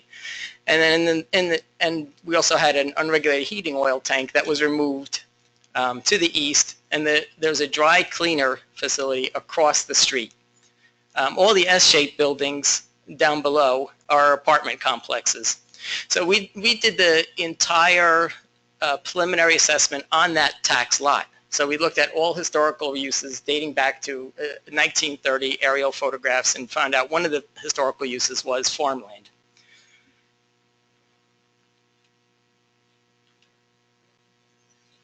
So in this case study, my client elected to do some environmental due diligence prior to them signing a lease, just to ensure that there was no areas of concern or environmental matters that needed to be addressed. It doesn't always work out that way. You know, whatever your child care center operating landlord could work out. But in this situation, they did. So what we did was we did the preliminary assessment, we did the site investigation, and we did indoor air sampling to ensure that that lease space was free of contaminants. Hiring an LSRP in this stage, in the due diligence stage, is optional because we're not applying for a child care center immediately at that point. We're in the due diligence phase. The value obviously is to, if there was environmental concerns that may have thrown a monkey wrench into child care licensing, we'd identify it at this stage. So that's the value. And of course, after the lease is signed and the construction is complete, all we need to do is a simple update to the preliminary assessment. So like I mentioned, we did the preliminary assessment on the entire tax lot, even though the child care center was only occupying a very small amount of that space. We generally followed the PA guidance document, which is a separate guidance document, as I'm sure you all know. And we evaluated any previous environmental reports, and DEP submittals. For this child care site, there were none. But oftentimes, I will find quite a few prior environmental reports, maybe an ISRA compliance, maybe a regulated underground storage tank that was removed. And of course, that warrants a DEP file review, even if there was no further action letter issued historically. Okay. We're going to do our fourth quiz question here. Open it up to our web friends. So number 4, is a preliminary assessment must be conducted on the entire tax lot. Does it need to be on the entire tax lot? The answer is either A, true, or B, false. Okay, there are some people that have fallen asleep here, but we're going to give them a poke and wake them up. Okay, so as our guys are answering this question, I have a public service announcement. Okay, in my hand, I have something that you should have gotten in your handout, which is the class evaluation sheet. We take these very seriously. I'd like everybody to fill it out to the greatest extent possible. If you don't have one, we'll get you one. We read every one. We make changes based on them. And it's a necessary part of getting credits because we have to swear that you fill them out and we keep them and all that stuff. So it's important. Anybody need one? No, you do not need to put your names on them, but if you say something really nice about me, you can put your name on it. That would work fine. All right, how we doing? We're good. Okay, so that was our last quiz question, and we'll get on to Paul's. Okay, great. Leftmost checkbox for Speaker Paul Saxon.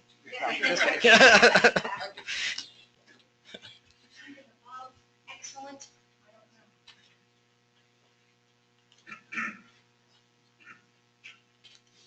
Okay, so for the preliminary assessment, we have to not only look at the entire tax lot, but we have to look at the surrounding areas, at a minimum 400 feet. But that's not a hard and fast rule either. That's just guidance. So, I mean, if there is, a major Superfund site or a major contamination at CEA 450 feet away, you had better evaluate that. So the dry cleaner across the street was identified as a potential environmental concern. And something in the guidance document that's written now that wasn't historically done is we need to notify the Department of Health and the Department of Children and Families of the presence of a nail salon because that indoor air may impact that leasehold for the child care center. Another item that's not typically done in a preliminary assessment is obtaining a letter of prior use from the local construction official. And the letter of prior use is, again, it's a letter issued by the construction official, and it will summarize what use groups the property was for.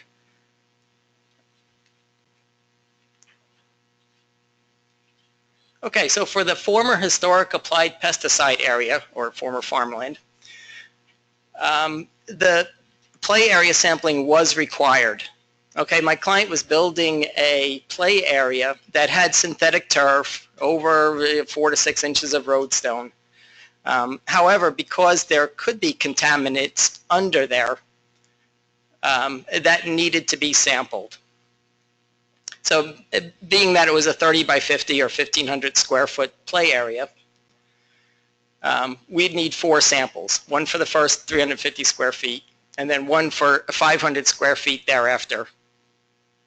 And then additionally, we collected a sample from the path that went from the back of the storefront to the play area, because that was unpaved and there could be contaminants there that the children may be exposed to.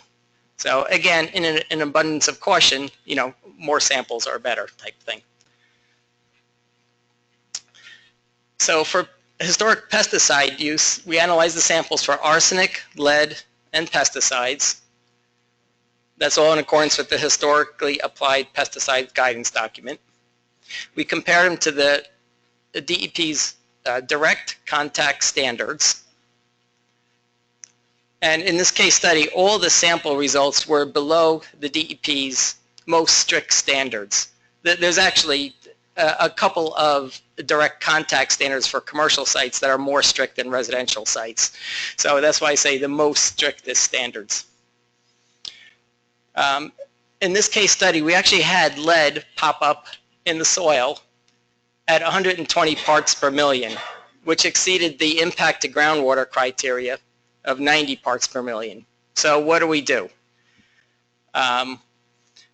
In this case study, the strip mall was located in an urban area. They're receiving municipal water. So we didn't feel that there would be any further investigation needed because there would be no possible impact to the child care center or the children, even if there was some residual lead concentrations. So no remedial action was required for the play area. The heating oil tank, that was located on the eastern part of the building. That was probably about 100 feet away. It was an unregulated heating oil tank. So what we did was researched municipal records, building department records. We identified a permit that was issued and also an approval certificate that was issued. So it was based on our professional judgment that no further work needed to be done with that. However, hypothetically, if there was no approval certificate in the file, perhaps my professional judgment would have been different and we may have done sampling. But in this case, even though there was no sampling done, we just didn't think that there would be any impact to the child care center from this tank, approximately 100 feet away. So the dry cleaner across the street, obviously we looked on the DEP data miner website and also the New Jersey Geo web. And we found that there was no spill history or no prior DEP submittals or case numbers. We also did air sampling as part of DOH compliance, at the leasehold, and found that there was no volatile organic compounds in the air. So for the dry cleaner across the street, it was our professional judgment that we did not need to investigate it further. However, if the dry cleaner was situated closer, if we didn't have the indoor air sampling, then maybe our professional judgment would have been a little bit different. But in this situation, we felt there was no need to further investigate the dry cleaners across the street because we had some lines of evidence, no spill history, indoor air sampling, okay for the DOH. So again, no remedial action was required in the play area because all the samples were below standards. Of course, if the samples exceeded standards, we'd have to have a presumptive remedy or an alternative remedy. The alternative remedy generally gets approved by the DEP. So after the client signed the lease and started construction, then an LSRP was retained, for child care licensing requirements. So for the LSRPs, we used the online service to retain ourselves. We did not pick an existing facility. All child care centers will get a new PI number. So even if there was a child care center in this space before, historically, you would still get a new PI number. And that new PI number would show up in your email box, usually the next day after you retain yourself. So all we need to do is just take that preliminary assessment that was done before the construction phase, approximately 3 to 6 months prior, and update if it was necessary, if site conditions changed. Finalize the preliminary assessment, finalize the site investigation report, and issue the final documents for child care center licensing. So what we submitted to the DEP, of course, was the preliminary assessment report, the site investigation report, which detailed our soil samples from the agricultural use, a case inventory that mentioned the former unregulated heating oil tank and historically applied pesticides, at a minimum. And we also filled out the child care center DEP form. That's the only form that needs to be filled out. There are other DEP forms an RAO form, an PASI form, for other types of sites. So for child care centers, that's not needed. This form encompasses all those phases of the remediation.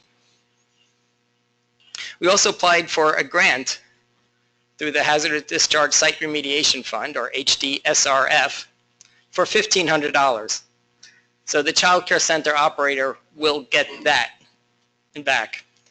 Just keep in mind, if the property owner or the landlord had done the PA, they're generally not eligible for that grant. So sometimes, if you want to get the grant money, you have to kind of coordinate that at the beginning of the process.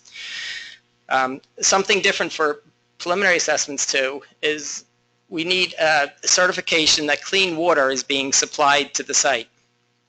So that's in the form of a water bill showing the service address and the name of the water utility company. I can't tell you how many water bills I've gotten from people's houses and stuff, and just away from the site. I'm like, well, this is not the child care center, this is your house. I'm like, no, it's not going to work. So just make sure you have the service address and the water provider, and that will be sufficient for municipal or privately supplied water. Of course, if there's a potable well on the site, then you need a Bureau of Safe Drinking Water certificate. And of course, we issued the response action outcome. Now, for the response action outcome, in this situation, in this case study, the scope was child care facility because that only took up a leasehold. It was not an entire site. Sometimes if the child care center will occupy the entire site, in the scope you'll see entire site, RAO, even if it's for a child care facility. A little confusing, but that's how it works. So for this one we use child care facility, and you need to include the notices.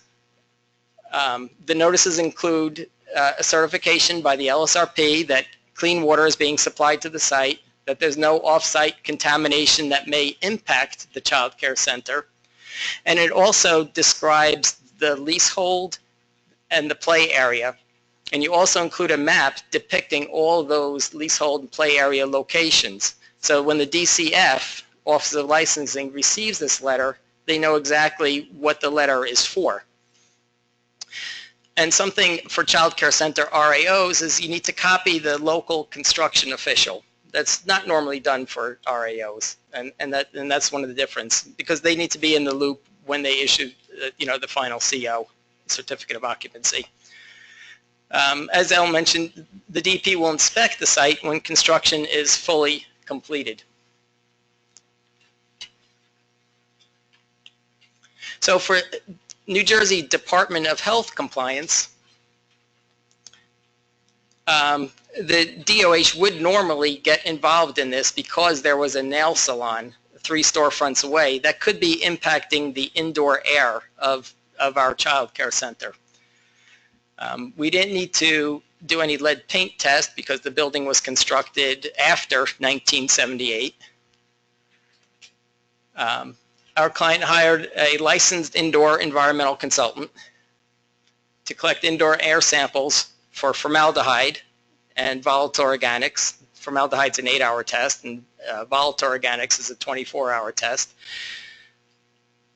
And the LIEC submits the forms and sample results to the DOH for their review. If everything looks acceptable, they will issue a safe building interior certificate in approximately 30 to 60 days, although that could vary based on their workload, of course. And the DOH fee is $1,500 for them to perform their compliance, and that can be submitted online. Other types of environmental compliance is radon testing. That's generally 1 sample per classroom. I don't have it written on the slide, but more information on that could be found at njradon.org. I'll say it again. It's njradon.org, which is actually a DEP website. And on the rightmost column, when you go on there, you'll see information on radon sampling. That's required for all child care centers, whether they're in a low or high radon potential area. So ongoing requirements. No further DEP compliance is needed. because there was no contamination detected and we didn't need a presumptive or alternative remedy.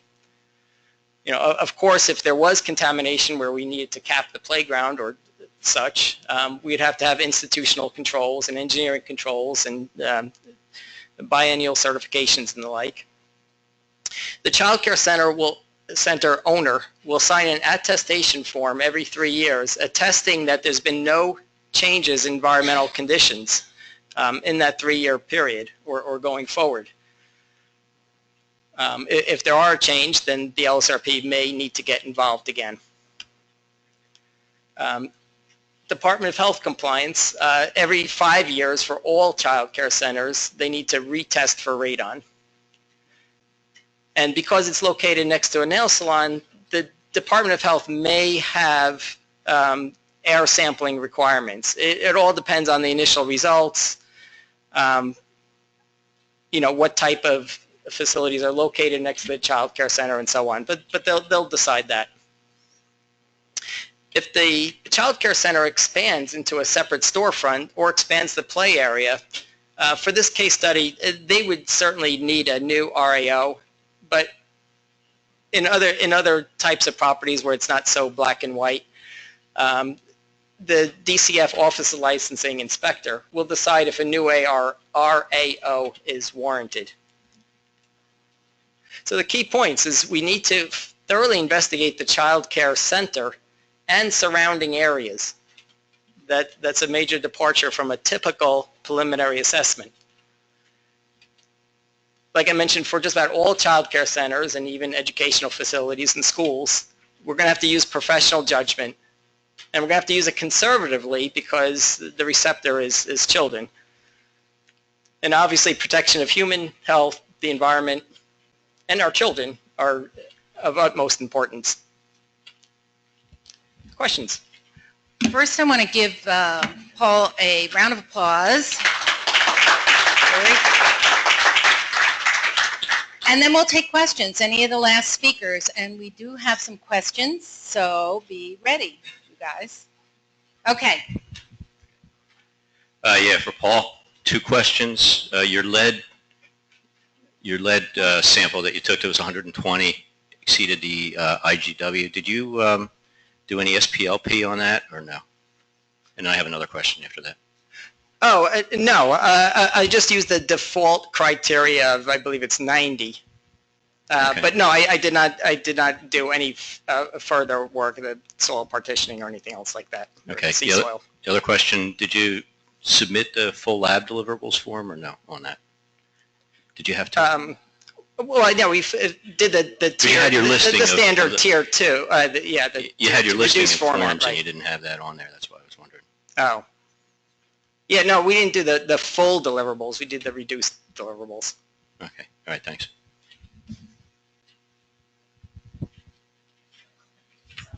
My name's Carrie Brookhouse, and I also have a follow-up question on the lead. So I understand your decision. You said in order to issue the RAO for the child care center, they were on city water, it wasn't impacting them. But from an SRP standpoint, what's the responsibility then of the property owner if you have lead above default IGW?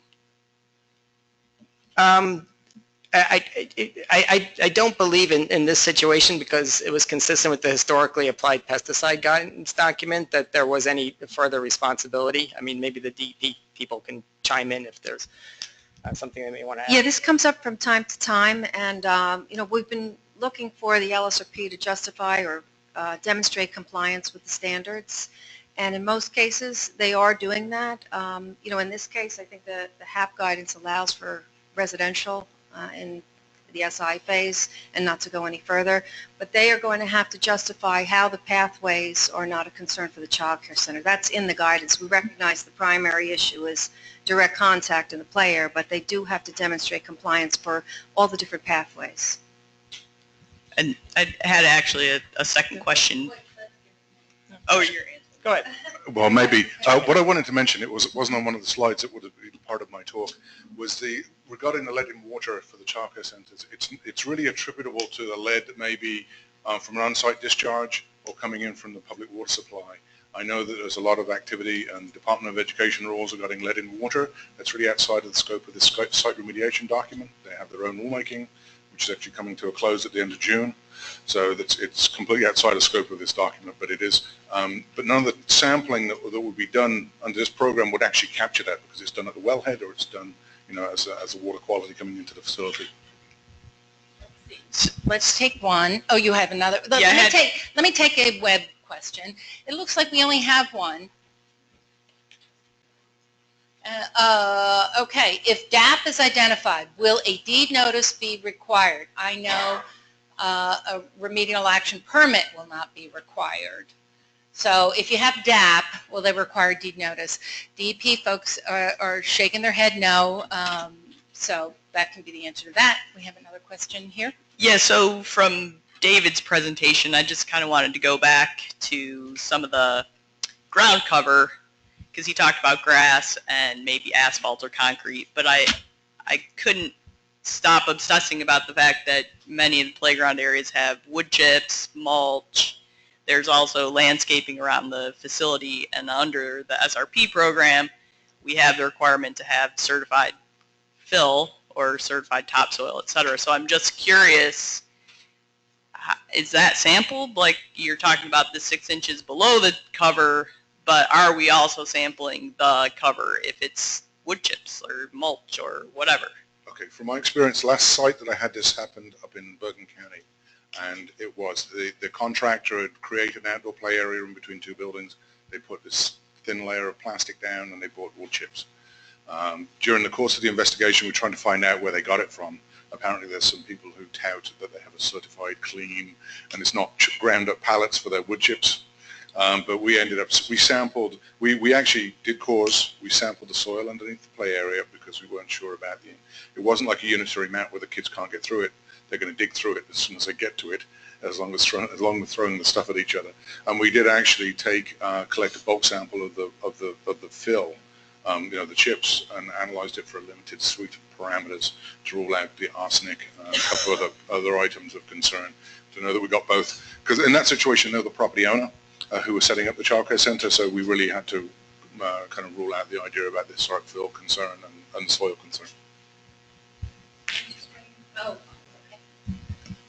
I just wanted to also mention to you regarding the playground surfacing material, that's not regulated by us. That is the Uniform Construction Code for playground safety. So we're looking at the soil beneath that area for DEP's purposes.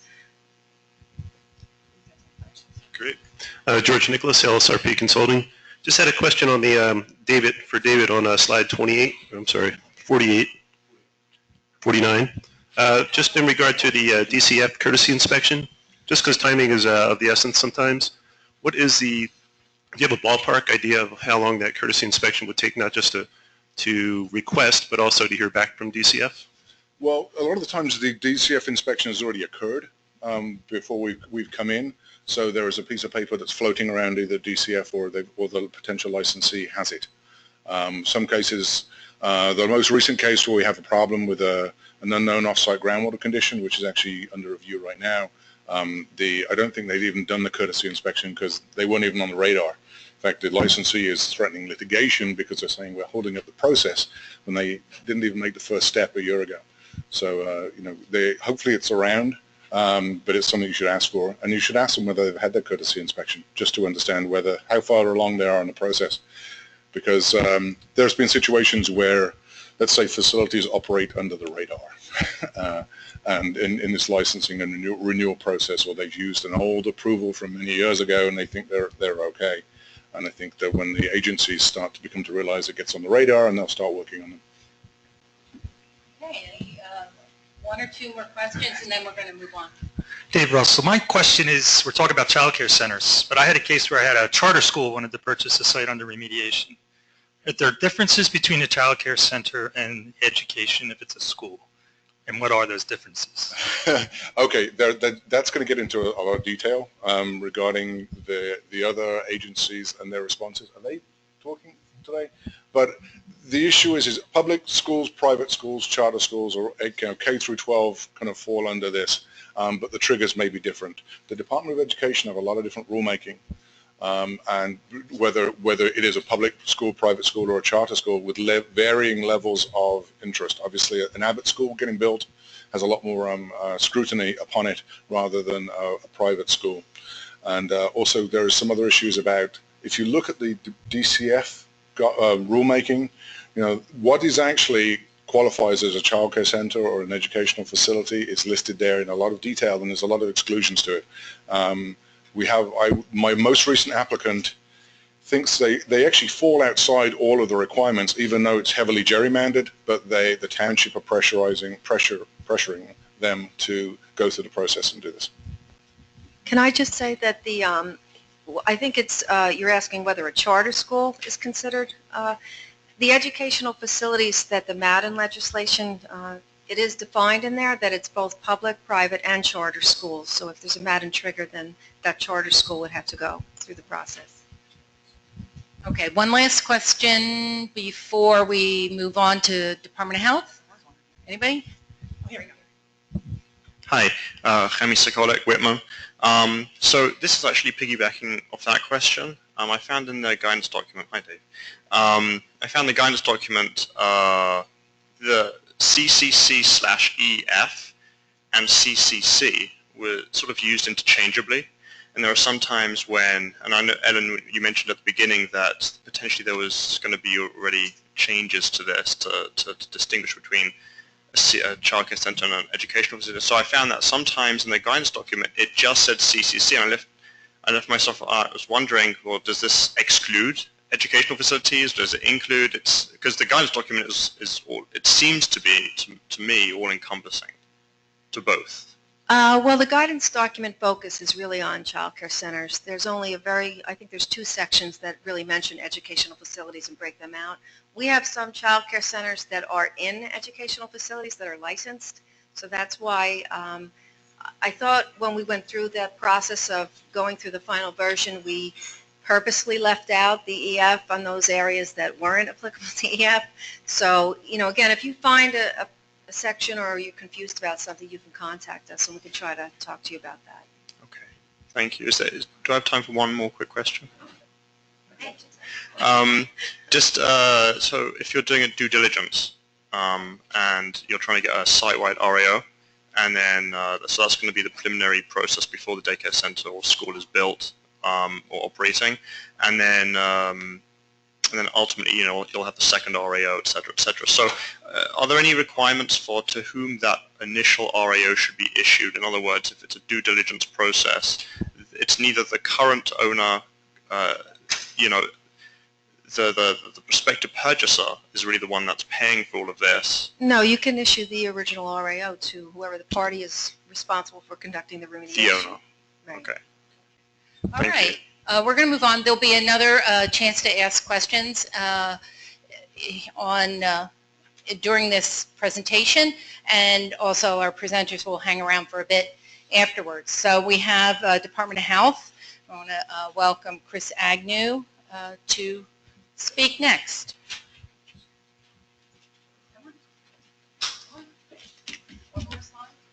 Morning, folks. My name's Chris Agnew. I'm with the State Department of Health in Trenton. And I am going to touch on today the state, the health department's role in all this. Mike Justiniano did a real nice job on explaining the Kitty College incident and the history of it all. And born out of that incident, the State Department of Health created the Indoor Environments Program. And what that Indoor Environments Program allows us to do is establish some procedures. We can't do all the work and we can't go out and do all the assessments, so we had to come up with a program for licensed indoor environmental consulting firms. There's thousands of daycare centers, as they said. All of them need to be, or the majority of them need to be looked at, and of course the Department of Health can't do it all, so we created the license, the LIEC program. The standard also provides guidance on how an IEHA should be conducted. An IEHA is an Indoor Environmental Health Assessment. We're going to get into all the details of what that is all about. and those are for child care centers and educational facilities. And the end result of going through our process is you will get yourself a safe building interior certificate. That's going to be required before the Department of Children's and Families moves forward with you. Okay, what exactly is an IEHA? IEHA is an indoor environmental health assessment, once again, and what we're really looking at is the indoor environment. We're really focused on the indoors. We need to know what's going on the outside because that can affect the inside, but our focus is largely indoors. It's not simply an evaluation of indoor air. People sometimes think that. They think they call and say, well, we need to get our air test. You don't need to get an air test or have air sampling done unless there's a reason for it. One thing an IEHA does that LSRPs aren't always focused on or aren't involved with all the time is we take a look at the building itself. We definitely need to take a look at lead-based paint, asbestos, radon, mold, and those types of issues that are significant or apply to the building itself. And the IEHA, we're taking things a step forward, a step further. The PA does the job of identifying any issues, areas of concern, things of that nature. The IEHA takes it a step further, complements the PA, and we're really taking a look at any exposures that can happen inside that building. Okay, who can conduct an IEHA? Like I mentioned earlier, we had to create the LIEC program, and it's kind of like the LSRP program. It's not quite as complicated, but only a licensed environmental consultant can do them. Every now and then we'll have an outfit just send one in who are not licensed to go through the process. That does happen. The requirements are outlined in detail in the standard. Ooh, I'm going the wrong way again. Basically, it's not real, you don't need astronaut level training. Basically, you need, some experience in indoor air quality assessment, lead-based paint, asbestos. Usually, people hold a bachelor's degree, if not much better. You can be a health officer, industrial hygienist, building engineer, things of those types. And the consultant doesn't have to do the lead-based paint and radon and asbestos work if they don't want to. They can sub that out. We have a lot of one-man shops, but you don't have to have 50 people to be able to do an IEHA. We have plenty of people who just one person does them, and everything works just fine. Okay, when is one required? Pretty much any time a daycare is going to be, pretty much any time a daycare is in a building built before 1978, there's almost definitely going to need to be an IEHA. They're almost definitely going to have to go through the process. If you're located, obviously, if you're located on a contaminated site or anything of that nature, that's going to get you kicked into the program. There are some exemptions for buildings built after 1978. If you're in a real nice area, the RAO and the PA doesn't find anything of any major significance, and you're built after 1978, you may be exempt from the process. It's not often, but you can get that. Any building of any age, you can be built at any time, and if you're co-located with a nail salon or a dry cleaner, you're going to go through the process. We're finding some exposures from nail salons and dry cleaners in our experience here. Any building that has a former high hazard or industrial use of any age, you're going to wind up getting kicked, you're going to wind up in the program. We also take referrals from the Board of Ed, DCF, DEP, any credible referral we're going to have to take a look at. If anyone has information that indicates there's a problem where children can be exposed, it behooves us to take a look. Really doesn't matter. And again, buildings near any type of significant contamination. The LSRPs and health, we're all on the same page when it comes to looking at nearby sites of contamination. We're all on the same page with that. Okay, what must it include? We need a real thorough assessment of the indoor environment of the building.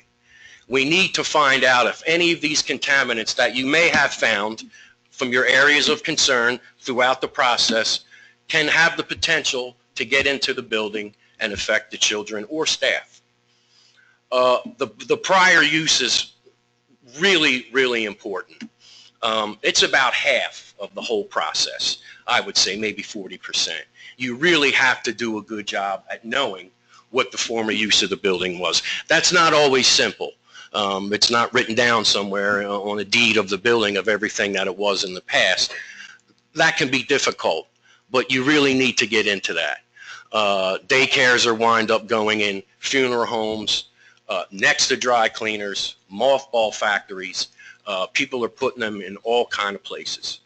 The Kitty College incident, that's basically a former use incident. It was a former thermometer factory, and it was a former use issue that drove all that. You also have to look again at the building. The asbestos, lead-based paint, radon, mold again. If it's in disrepair, obviously we can't have children going in to a place with asbestos falling off the walls or lead-based paint chipping around. And again, nearby sites, again, we need to know that just as much as you do. You guys do a great job on that. We take that information and take it a step further. An IEHA may include indoor air sampling. It doesn't always need to be done. There's often times when the place is pretty vanilla, we call it. There's not really any issues nearby. Former residences are pretty good like that. They usually don't, obviously, they usually don't have any type of industrial past. And you wouldn't need to do air sampling. It's not always required. But when it is, it can get a little complicated. There's several different methods that you can use, and we always need something that's very sensitive. We need to get down to low numbers because we're applying these numbers to children, not adults like we're used to. You definitely want to contact us if you're going to get involved with sampling, at least the first couple times around. There are some specific things we need done during the sampling. We need full representative samples of the site. We need really low detection limits. And with a consultation with us, we can help you with that. Volatile organics, that's the bread and butter. That's what we see most of the time. Most of the time, a TO15 will get you where you need to go. Sometimes you might need mercury, when we're finding problems with formaldehyde with the hair and nail salons. Okay. Indoor air data is evaluated on a case-by-case basis. We don't necessarily use the same numbers that you guys may use. We take a look at RIASLs, NRIASLs, etc. But we use a different kind of formula. We use something that's site-specific. We do a cancer risk and a non-cancer health effects risk. It's pretty complicated. It's beyond the scope of this discussion. We could probably spend a couple hours on it, but we don't necessarily use those numbers. Again, those numbers are in general applied to adults. We're now applying these numbers to a baby that's this big. So everything is very conservative. It gets scale.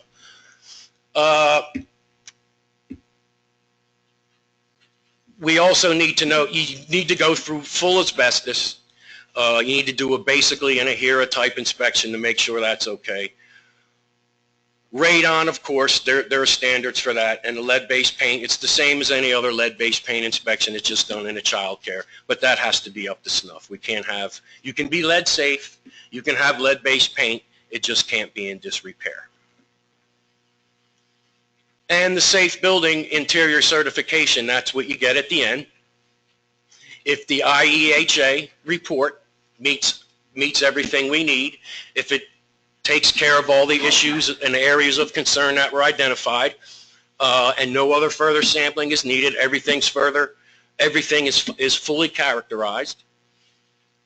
We go out and do a look. We go out and take a look and make sure everything's okay. We do a visual. And if air sampling has been completed, if the cancer and non-cancer effects are below our standards, you're safe to go. You get a safe building interior certificate. What LSRP should be aware of. This is basically just an FYI. This is just kind of for your knowledge. It's always good to know everything that's going on. We don't do PAs. We don't necessarily review them, but it's good for us to know the process. So therefore, it's probably pretty good for you guys to understand what's going on and what we do. The PA that you do, that may be submitted as part of the submission package. Sometimes we see them, sometimes we don't. In the cases where not much is going on, a PA, we might not really need to see it. If there's a lot of sampling that went on in the past, it may be good to look at it and review that. Air sampling done during a VI investigation may be sufficient for a VI investigation, but may not be enough for us to make a health call on. So we can't always just use what the PA did during their process as air sampling. We may need to conduct more. They're looking at they're looking at a different avenue. And the details about the IEHA are in the LSRP guidance in Chapter 8. Any questions?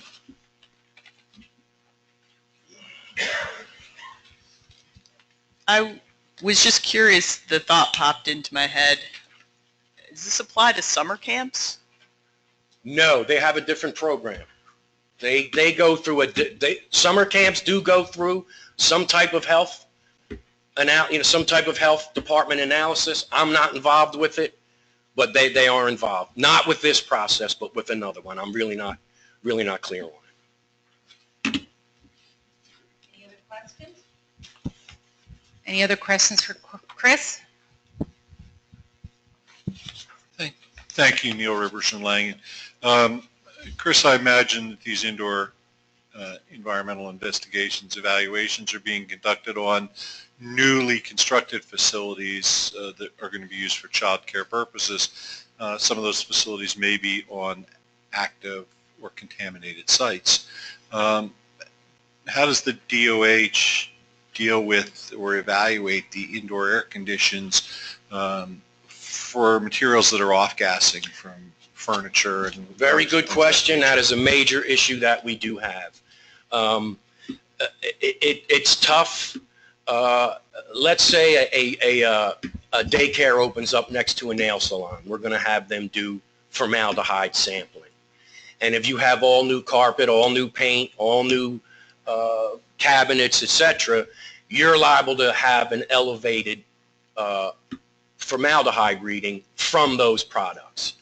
And if that's the case, what we'll see is they'll do the initial sampling, and if it's elevated, they're going to have to do it again. We'll see it generally trending down over time. But it can cause cross-contamination. You can have situations where there's really not anything coming from the nail salon next door, but you have building products that are causing elevations. And, we usually make them sample about 6 months later. And if we see the levels going down, that's a fairly good indicator that there was issues with building materials as compared to something coming in from next door. Good question, Neil. Okay, from the webinar. Will PDF copies of the slides be provided for the last two? Yes, we will make sure you get those and the handouts. We'll give you everything after we're done. I think there was a question over here. Yeah. Hold on. Chris, Brad Koff, we're at Bureau of Safe Drinking Water, DEP. Is there a requirement to test if there's a nail salon in the strip mall? Is there a requirement to test for ethyl acetate and acetone used in nail salon products? We're going to do that. We're going to do volatiles, full TO15 scan, focusing on those types of chemicals, and as well as a formaldehyde. Hi. Paul mentioned something I just want to clarify. If you're in your due diligence stage of an existing childcare center or educational facility, and there is a dry cleaner or some other facility within the 400-foot we are required to notify the DOH and the DCF? Not necessarily. You mean that was? I'm sorry, sir. I didn't hear the very first part of your question. Maybe this is a question for Paul, but it's sort of like related to the DOH as well. Maybe I misunderstood you, but you seem to imply that if you're in your due diligence phase, you're doing the PA of an existing facility, and you see a nail salon, a dry cleaner, what have you, adjoining the site, you said that you're obligated to notify the DOH and the DCF. That's what it says. Is that correct? Anybody? More or less. I mean, if you see something like that, you're going to have to address it in your evaluation. Because if I'm doing my due diligence of an existing facility, I'm basically ratting on them. Like, they may be operating just fine, and then I come in, and I'm not related to them at all, and I'm obligated? Like, who's obligated to call that in? What do you mean them? Who are you doing due diligence? A prospective purchaser of the property, or for whatever reason I'm doing my due diligence. Right, which is different than a PA. Due diligence doesn't have to be with an LSRP. The PA includes the concepts of due diligence, but due diligence doesn't have to be, like for any facility, any buyer, whatever, does not have to be done by an LSRP. Nothing to do with an LSRP, but you sort of do a PA to be protected under the SPID Act, but that's a separate question. Okay, my point is you're getting very complicated. So the my question is it true, please confirm whether one, and who that is required to notify the DOH and the DCF if you notice that there is a dry cleaner adjoining or nearby the site. Doing due diligence, and you're only doing due diligence. Exactly, so this is not anything to do with the daycare center. No, I mean... That is incorrect. Right, if there's no problem with it, we don't need to know about it. No. So just the mere presence of it does not mean that one has to call it in? No, some dry cleaners are great. They follow all the rules and do everything right. Some of them, just wanted to confirm. Thank you. That's what I would imagine too. All right, I think we're going to move on. Thank you, Chris. Give him a round of applause. All right, now we have Anna Smith from the Department of Children and Families. Hello, everyone. I am a supervisor at the Department of Children and Families Office of Child Care Licensing, and today I'm just going to be going over the licensing process as it concerns any environmental issues. I'm not going through everything. This isn't going.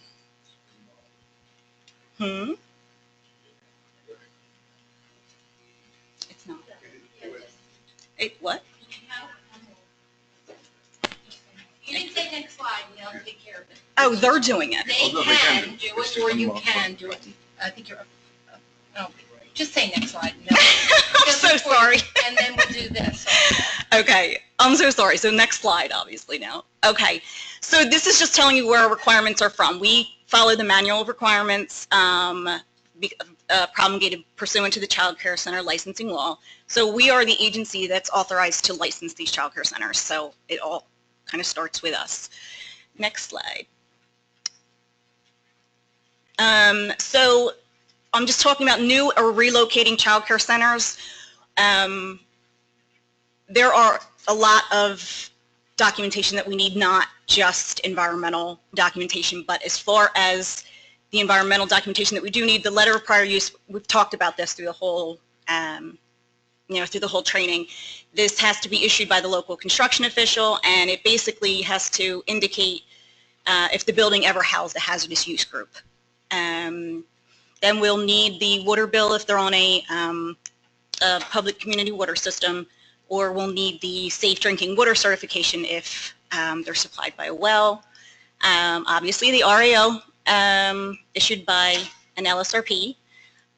We would need the lead paint inspection report if the building was constructed in 1978 or earlier. The safe building interior certification, which Chris just basically talked about, it's not required for every single child care center, but basically most of the child care centers are constructed in 1978 or earlier, so then that would be required if there was a previous hazardous use, again, co-located with a nail salon or a dry cleaner. And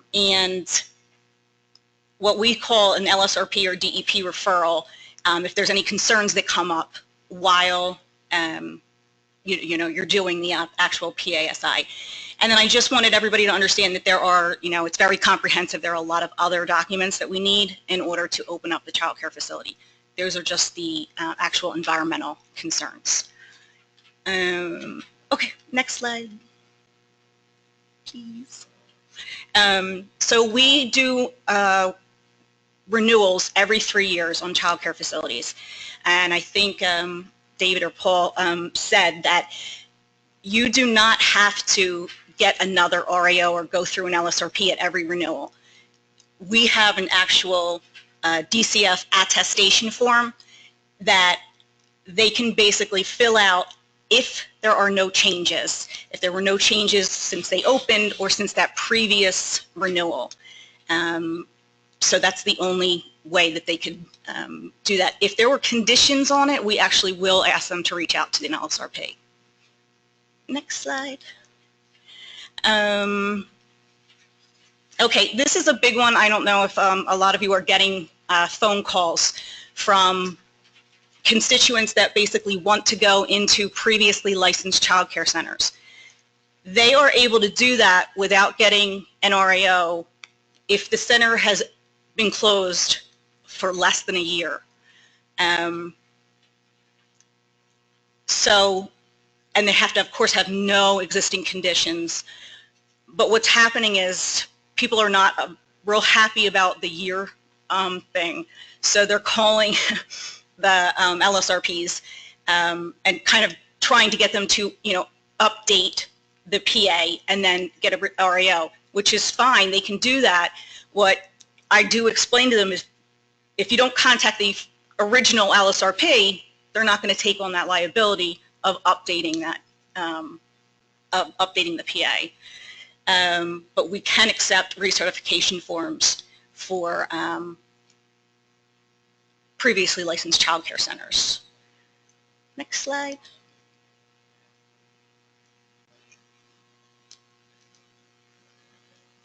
Next slide, please.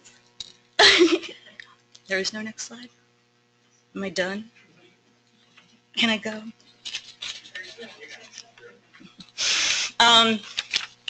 This, of course, is huge for LSRPs because we have to have this in the RAO. We typically do not open child care centers anymore without outdoor play areas. So the requirements that it used to be 150 square feet for centers that were licensed prior to 2013, September 1st.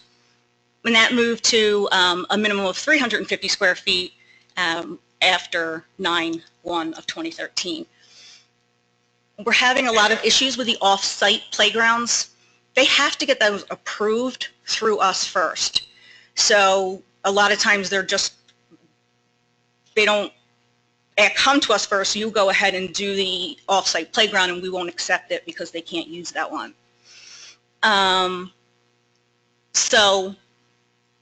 And then also, just so you understand, school-age child care centers only, so before school programs, after school programs, 6 to 13-year-olds, they actually are not required to have an outdoor play area. And nursery schools that operate less than 3 hours a day as well. Next slide. And then we have some proposed amendments that I'm actually going to have my manager, Jocelyn, speak to you about. Good morning, everyone. My name is Jocelyn Bjorsen. Oh, okay. Good morning, everyone. My name is Jocelyn Bjorsen. I'm Assistant Director, Department of Children and Families, Office of Licensing. Very happy to be here with you today. And this last slide here, which Anna has so graciously forwarded to me, I want to let you know that we actually have, some of you may have called us, our manual looks like it expired in August of 2016, and it actually did, but it is still in effect. We have proposed amendments that we anticipate will be in the New Jersey Register on March 6th. So that's only like less than a week away, right? So we do anticipate that a number of the amendments that were in our proposal will be adopted. And I felt certainly we would be remiss if we didn't at least let you know, because some of these are pretty big. First of all, the water testing requirements are going to be required for all centers on the public community water system. So that's inside the building where they're looking at, because I'm sure you've all seen the news, okay? In New Jersey, we've had a number of different public schools where there was a concern about the quality of the water inside the building, and so DCF will actually have some rules that will apply to all child care centers, including those located in public school buildings. We only included a few of the items up here because the way it was proposed and the way it will be adopted might be a little bit different, but we do anticipate that this one will be coming through. Additionally, one of the major changes that we do anticipate will be adopted, that we will no longer be opening new centers in buildings that were formerly dry cleaners or funeral homes. So that's a big one. And actually, the reason for the implementation date there of March of 2018 is we know that when folks get involved in this process, it's a very extensive process. Someone right now could already have invested thousands of dollars into a particular site, and it really kind of would be unfair if all of a sudden, okay, March 6th, when we adopted our regs, that we then just said, oh, you can't use that location. So that's the reason for the implementation date. So certainly if you were in the process of starting off with a client and you know that it was a former dry cleaner or nail salon, this is something you would definitely want to bring to their attention before they invested any more money into that process.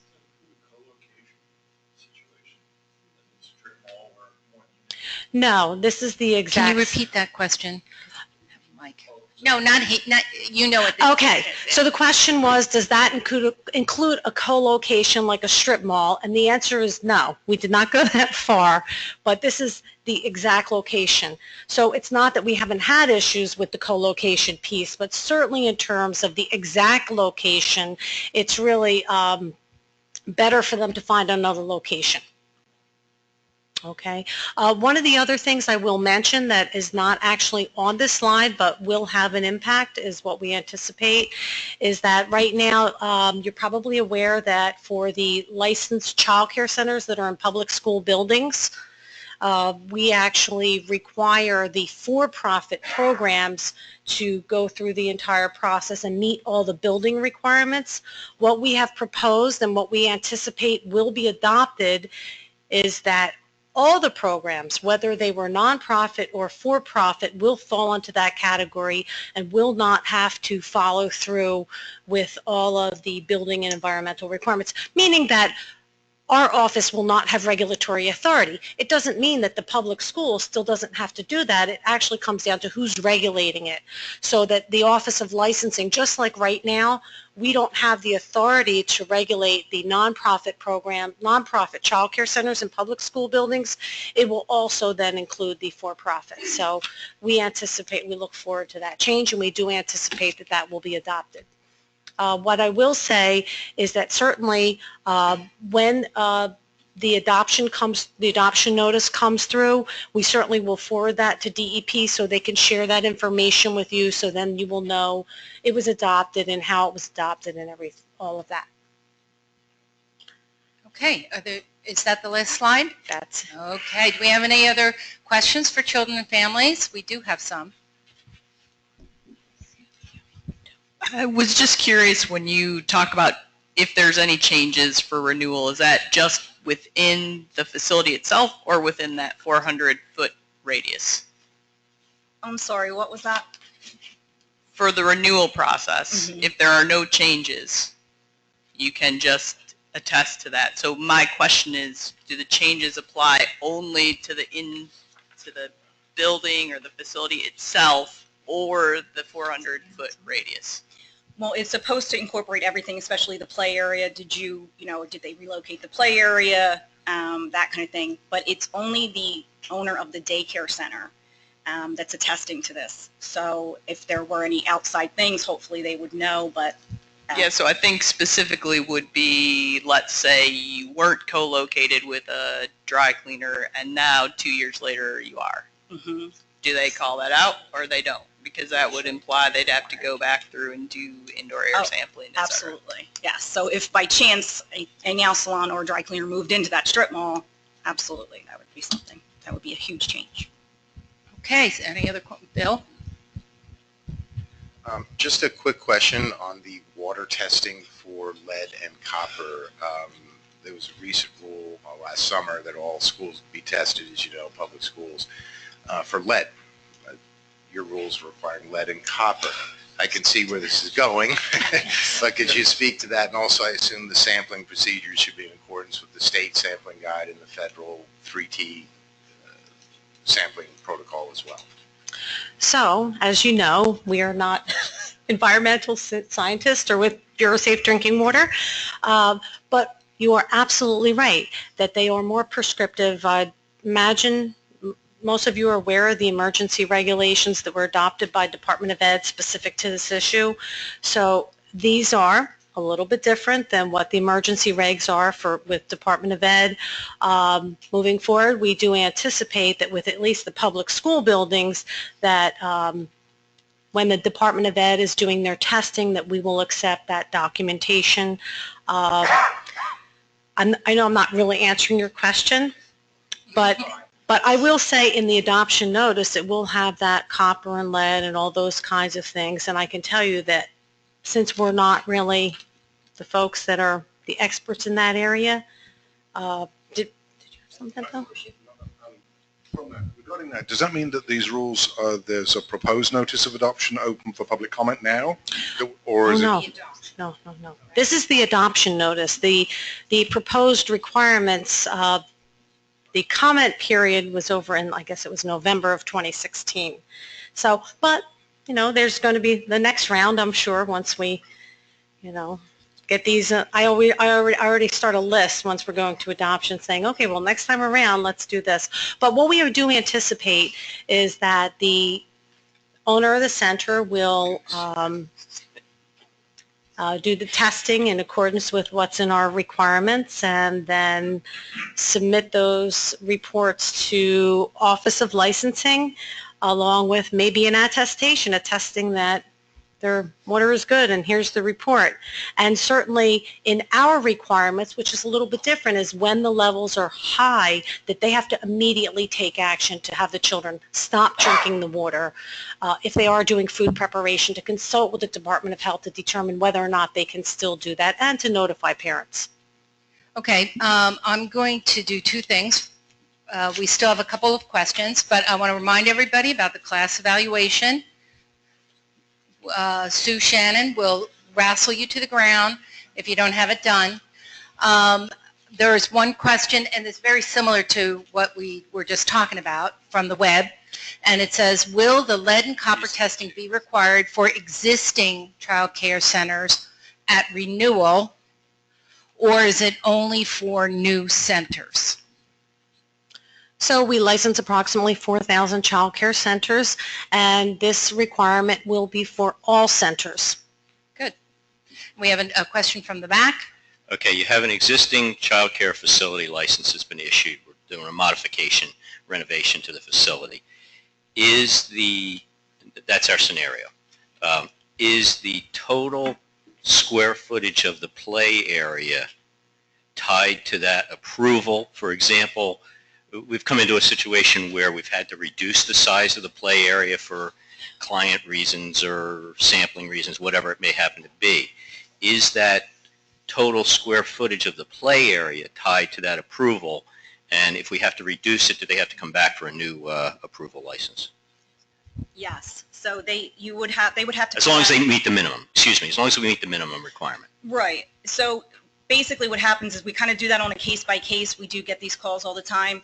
If it's a smaller area, it's possible that we, would not, but we would have to get the RAO out of the file and actually make a note, because what you actually put on there is now, not the case. So you actually had the measurements on there and now it's smaller. So However, when they enlarge that playground, which a lot of them do, or they relocate it, then we definitively need a new RAO. Okay, are there any more questions in-house? No, and no more on the website? Okay, so we want to thank children. Oh, we do. Okay. Just a quick question. You talked about nonprofits and public schools and for-profits. So the nonprofits have no requirements other than, are they subject to the Madden bill? Or is it just the for-profits? Well, I would say, and I heard it earlier in the presentation, that certainly public schools are subject to the Madden bill. However, in terms of Office of Licensing and our own authority, because of the way our regulations are, we don't have the regulatory authority at this moment in time to require the nonprofits and public schools that are used as public school buildings, okay, to actually do, to demonstrate to us that they're meeting all the physical plant for that building. So similar to that, the proposed amendment will also then have the same for for-profits. It's not that the public school doesn't have to meet these requirements, it's that Office of Licensing will not have that regulatory authority to then obligate the center to demonstrate that they're meeting these requirements. Okay, thank you. Okay, any other questions? Okay, with that, we're going to give children and families a round of applause. All right, that concludes our training for today. We're looking for everybody's class evaluation, and the webinar folks, we're going to be providing you with a copy of all the slides and handouts shortly, and we want to see your class evaluations too. Thank you.